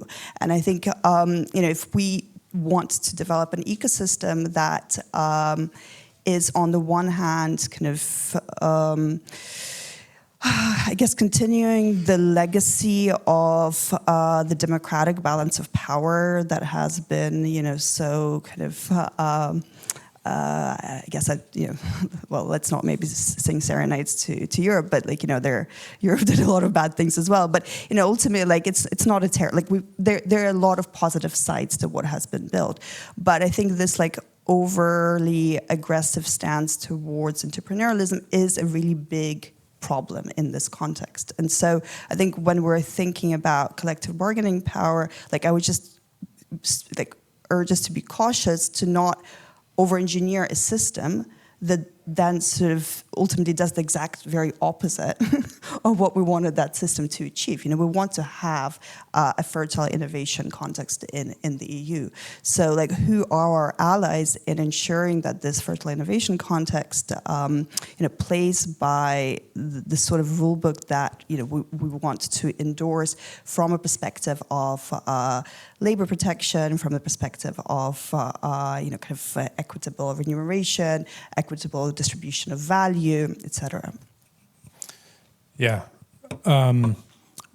Maybe Mia Petra and Paul, I wonder if you have thoughts about that. I'm curious what sort of legislative or regulatory changes you think are out there that could help support this kind of thing, and how to respond to the narrative that it will slow down the technology or choke out innovation, which I hear every 5 minutes when I'm in Europe, basically. I mean, we don't want to fully drink the kind of Silicon Valley Kool-Aid. No. This is not what I'm saying, but I think there is probably the truth lies somewhere in between, right? I've been drowning in that Kool-Aid my entire life, so it's not So this is not my area, but I'm curious what you think about that.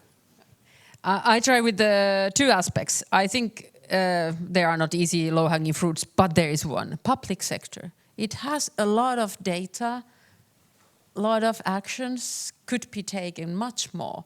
And I'm a bit of frustrated when I return back to the Finnish parliament this summer. After 10 years, I was there 11 years before. And I still have to use the same example that our tax authority is fully automatized and easy.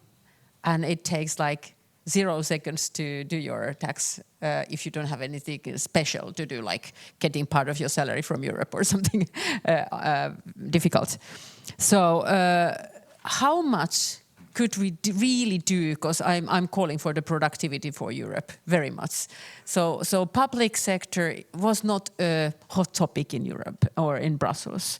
I was felt left alone. Yeah, I know Finland is much more public. We have much more public health school, but then also those rely on the technological companies. They could rely, and then even the large language model in Finnish, material Finnish language was collected for years and years, and poro, reindeer in Finnish, is our language model name. And now we wonder how much we should rely on that one and how much we should rely the pretty good-looking American solutions that looks good.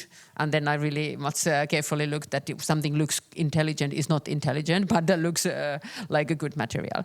So this is one point. A lot of innovations could be done also inside the public sector, but the European tendency seems to be lighter public sector, lighter central government. Even it sits on the data and yes, gives out it on the proper way. Another point is that entrepreneurs,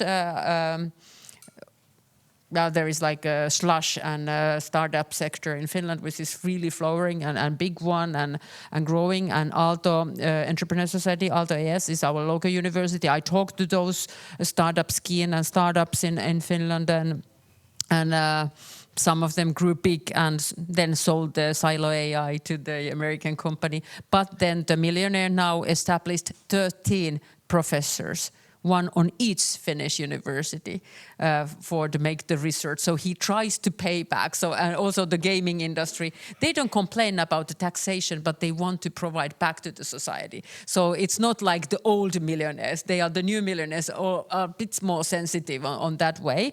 But the entrepreneurs are very strange here in Europe, I have to say, because they kind of feel understanding Musk and understanding the big billionaires. Even their only dream is maybe to become a millionaire after you sell your own. So I don't know if they are allies or not. It's challenging, and I talk to them nowadays, try to speak every month that those youth, that they are afraid of this regulation. So how to be worked with them, that saying that actually we could be more allies, the European tech stack. So I find it very fascinating, but very frustrating when they say, you are regulator and let the entrepreneurs be like big tech, the five. I think it's a potent force, though. I mean, I don't think that this sentiment, if even from a political point of view, I just don't think it doesn't seem to me possible to ignore that sentiment. Yeah. Yeah, you know, when I studied law in Hamburg 40 years ago, in Hamburg there's a sentence which, Jammern ist der Gruß des Kaufmanns, yeah? Whining is the greeting of the businessman. Oh, the taxes are too high, I have no profit margin, Well, what's new, yeah? What's new? So let's not be too impressed by that.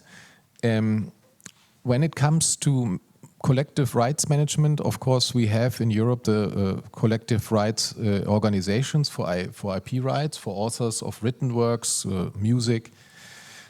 And a part of the discussion has to be about to strengthen their position in the world of AI, where we see that the AI companies are just grabbing the works and don't respect the IP rights, but we have at least here a nucleus. We have a number of also model processes already on this issue, but if you ask me what could be models to further develop globally, it is definitely for IP rights holders the mechanism of collective rights management, which exists in at least many European companies, and also there, of course, one can go a step further, which is to say, for example, the AI rights, AI companies can only use IP rights if they have an agreement with one of those collective rights management companies, not to have the problem of individualizing, and then you have divide et impera, you have three companies which are the AI companies, and these millions of artists and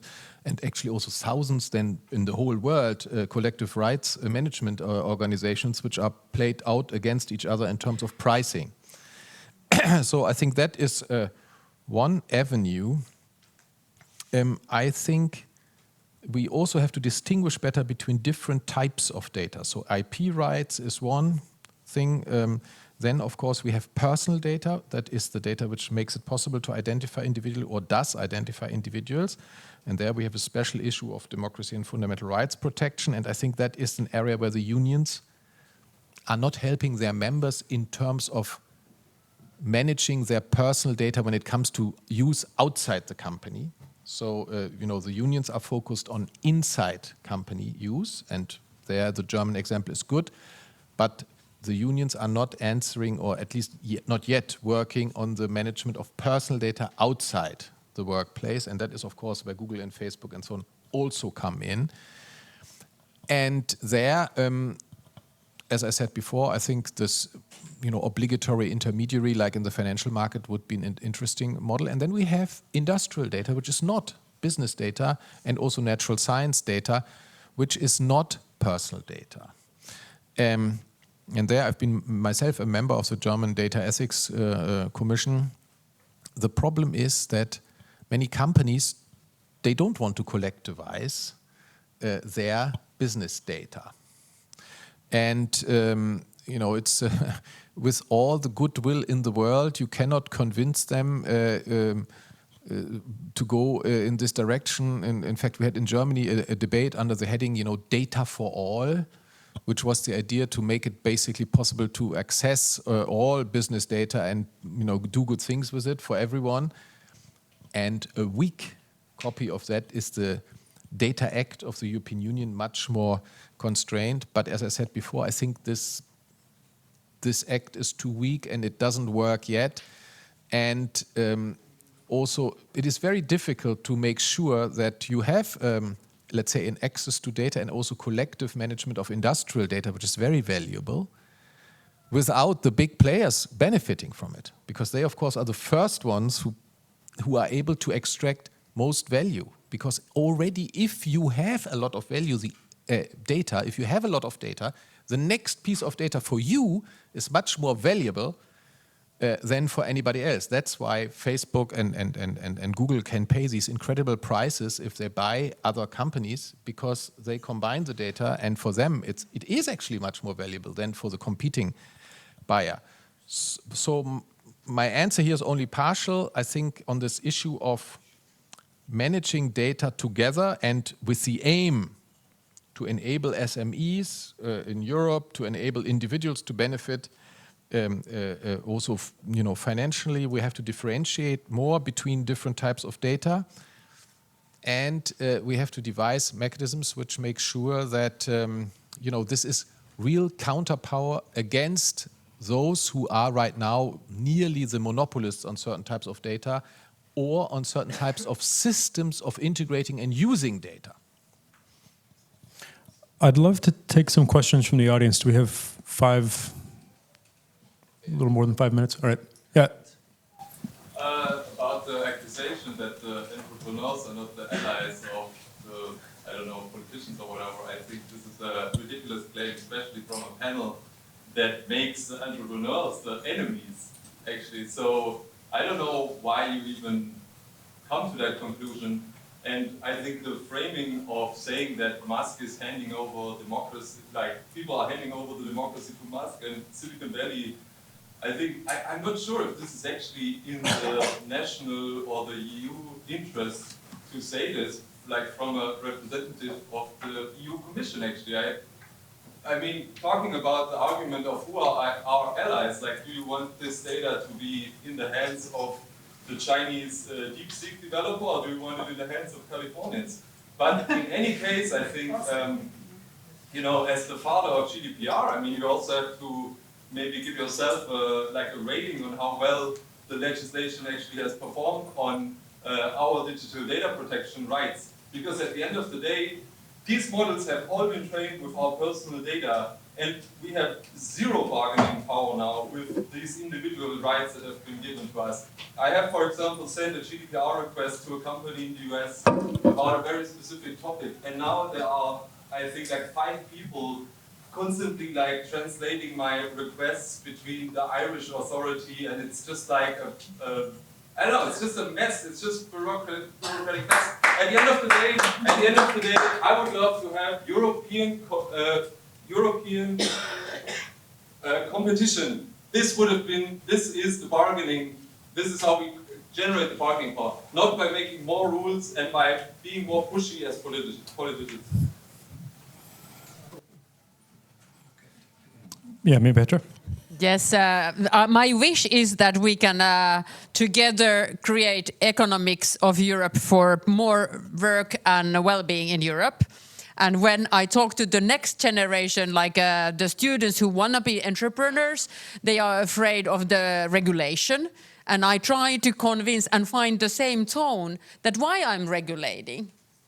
And sometimes as a politician, I should create the politics that will create well-being for the Europeans and work for my children and the next generation. And then the logic of the entrepreneur is not always the same. Also the car manufacturers, so dear to the German industry, sometimes they said, okay, IRA by Biden was great, and then they invest there.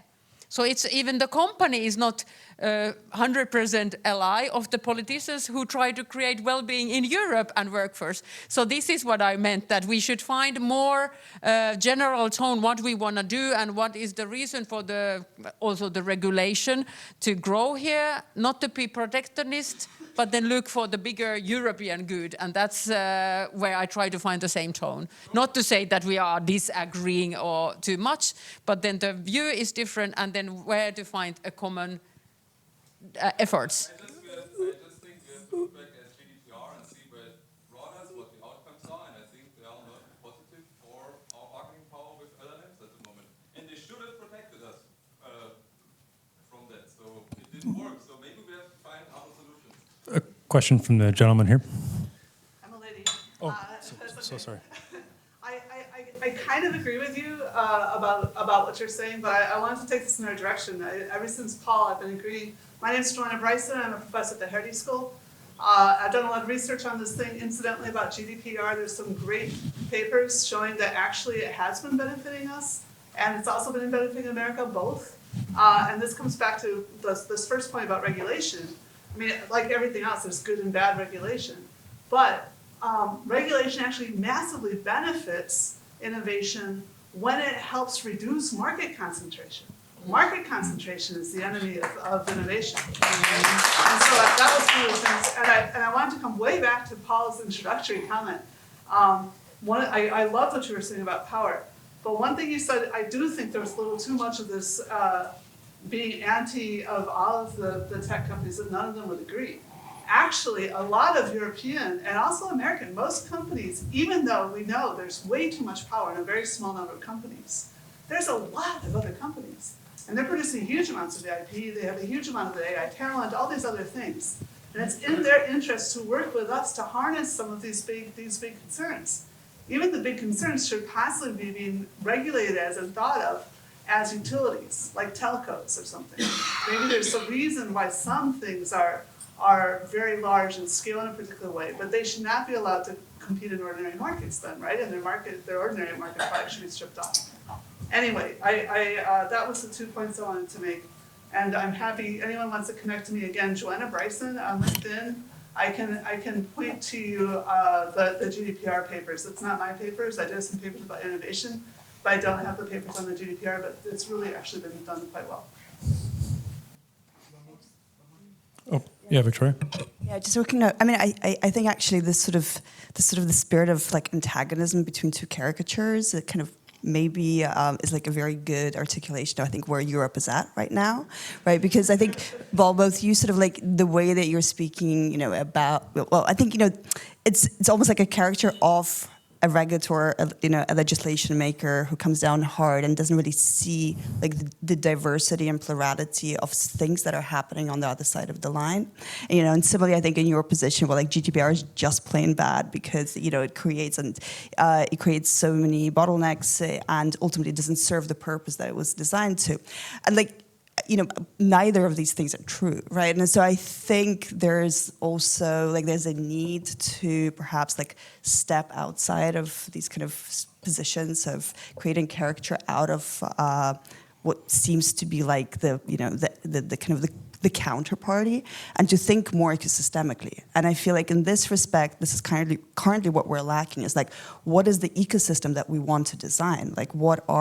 How do we bring these ecosystems together? How do we create processes around regulation, around policy making that is more inclusive and has a greater feedback loop, a more kind of iterative feedback loop with various things that are happening on the ground within different sectors, but be that kind of business oriented, whether it's science and research, you name it. So, yeah. So I think this was a good moment to live through because we really need to get out of it because otherwise, nothing is going to get done. I think at its, you were mentioning the term collective bargaining, but I mean, I think at its best in the past, collective bargaining has been a brilliant synthesis, basically, between public and private power. That's what's so interesting about it, and I think that it's important to try to find a way to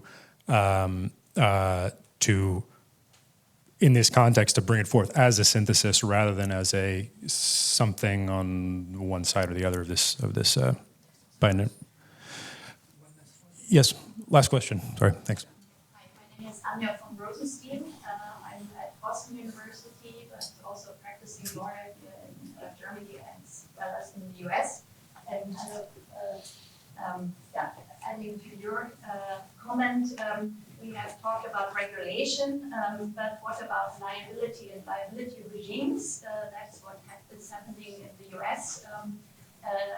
The AI Act is kind of a due diligence regime, and we have said ex ante moderation, regulation of behavior. And in the US, mostly we have a tort regime where we go in ex post after the fact, and then we have a liability regime. One could think about strict liability as an entrepreneur to basically let people do something and then let's see what's happening. Just throwing that out here, whether this is something you are discussing or whether you are kind of still on this route of regulation ex ante moderation of behavior. And the other comment is kind of intermediarization, like in the financial world. I'm working in the financial world in blockchain technology, and we discuss decentralization and who watches the watchmen and whether each single individual could be a watchman. Decentralization, is that something you already have put aside because the GDPR regime consent, informed consent doesn't really work or is not scalable? So these are my two questions. Thank you. Yes, I mean, this is the old alternative ex post liability or ex ante regulation. Of course, business would love to have both not. Always huge protest against collective liability actions in Europe and so on, and no ex ante regulation if possible. Some businesses, when they go to America after a few years, they realize that the alleged paradise is not so great when the liability case comes with triple damages and then huge insurance costs. So the traditional choice in Europe is to say it's more efficient to do ex ante regulation also and it's also more democratic because the ex ante regulation is done by parliament while ex post liability is done by courts, and how does that shape society? For decentralization, of course, in our industrial policy on AI, we hope very much that the support we grant, which is, let's not get it wrong, the EU policy is not only about regulation and constraining, it's also about enabling research and development and uptake in industry. In Europe, of course, we spend a lot of money on developing decentral AI, smaller models, which may be an alternative to the ambition to dominate everything in the world with a few super dominant models. Let's see where that goes. Beyond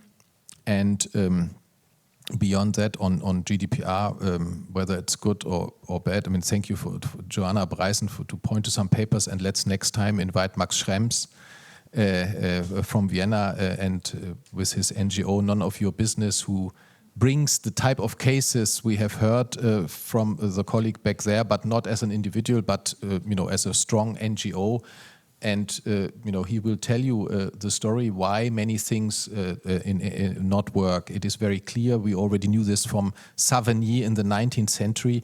You have to fight about your rights. And we have people and we have companies who don't want to give you your right. So yes, I'm sorry to say it is true what you're telling. There are many companies which are not complying with GDPR.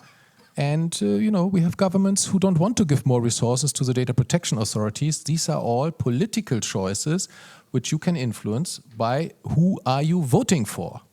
And we have an election in Germany, and I can tell you very easily after this session which party will make sure that data protection in Germany doesn't work and which party will make sure that data protection works. It's a very political thing because it's about how much money is given to the staff of the data protection authorities to do ex post, ex ante, ex officio investigations, but also their ability to follow up your complaints. And by the way, any law doesn't work.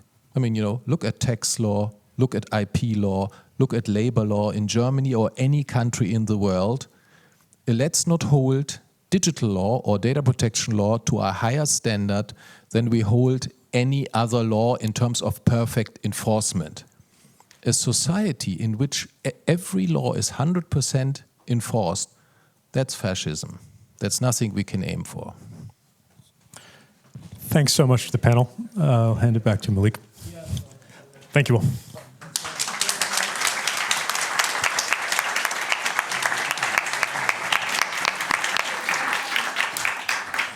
Thank you so much for the panelists. I feel that, you guys want to engage, right? We felt it at the end of the panel. Clearly, there is this pent-up energy to engage. Listen, we're very close to our break, and we need it, I think, as well. About 15 minutes break. Food and drinks will be served or available outside. Bathroom breaks for those we need, they're outside as well. But before we do that, I just need a couple of minutes of your time, I promise. And then we'll move in the more active phase of the day. And we're gonna ask you to pick sort of one breakout sessions. So I'll let you, I'm happy to read those as well as we go. And we sort of like formulated those with 4 questions. We're going to rearrange the sitting a little bit during the break. So we have about 3 breakouts in this room, and we're going to have one fourth one, the last one actually outside. We're going to have color-coded numbers, so you'll be able to identify which one. So the first breakout is going to be, how can workers and labor organizers be equipped with tools and strategies to respond to disruptions from data usage and AI in the workplace? This is a breakout session that is going to be led by Aart de Geus, and really calling onto labor organizations, broader perspective, and how workers can respond to those changes. Those breakouts, the idea really, we're going to have note takers as well. Is really to focus on concrete examples. And we want those notes and those ideas to really feed into the results of the day that we're going to bring forward to the AI Action Summit and then beyond as well. So, anything concrete, any critics, any idea is definitely welcome. The second one is going to be digging a little more into what I just said. How do we bring forward that agenda to the multilateral places as well? So how can data market reform or other pro-labor policies make their way into the global AI policy agenda? And this session is going to be led by Vidisha right here, Vidisha Mishra, Director of Global Outreach and Policy at GSI. The third one is going to be led by Matt, who you know already. And really, we're going to try to dive into how do we construct these trusted data intermediaries, right? How do we use law to put these in motion in the data market? And then finally, the fourth one, which is going to be held outside, is we're trying to broaden a little bit the dialogue here and broaden different ideas around solidarity. This is a session that is going to be led by Jack Anderson, who's a RadicalxChange COO. If he's in the room somewhere, he's right there. Perfect, thank you, Jack. How to prepare new forms of social insurance and capital ownership. So beyond simply thinking about the data market and data agency, how do we think about new forms of solidarity, I would say, and organization. So I'll let you think about those, 4 sort of questions, breakouts during the break. We're going to take about 15 minutes, and then we'll move on to those breakouts. Thank you again.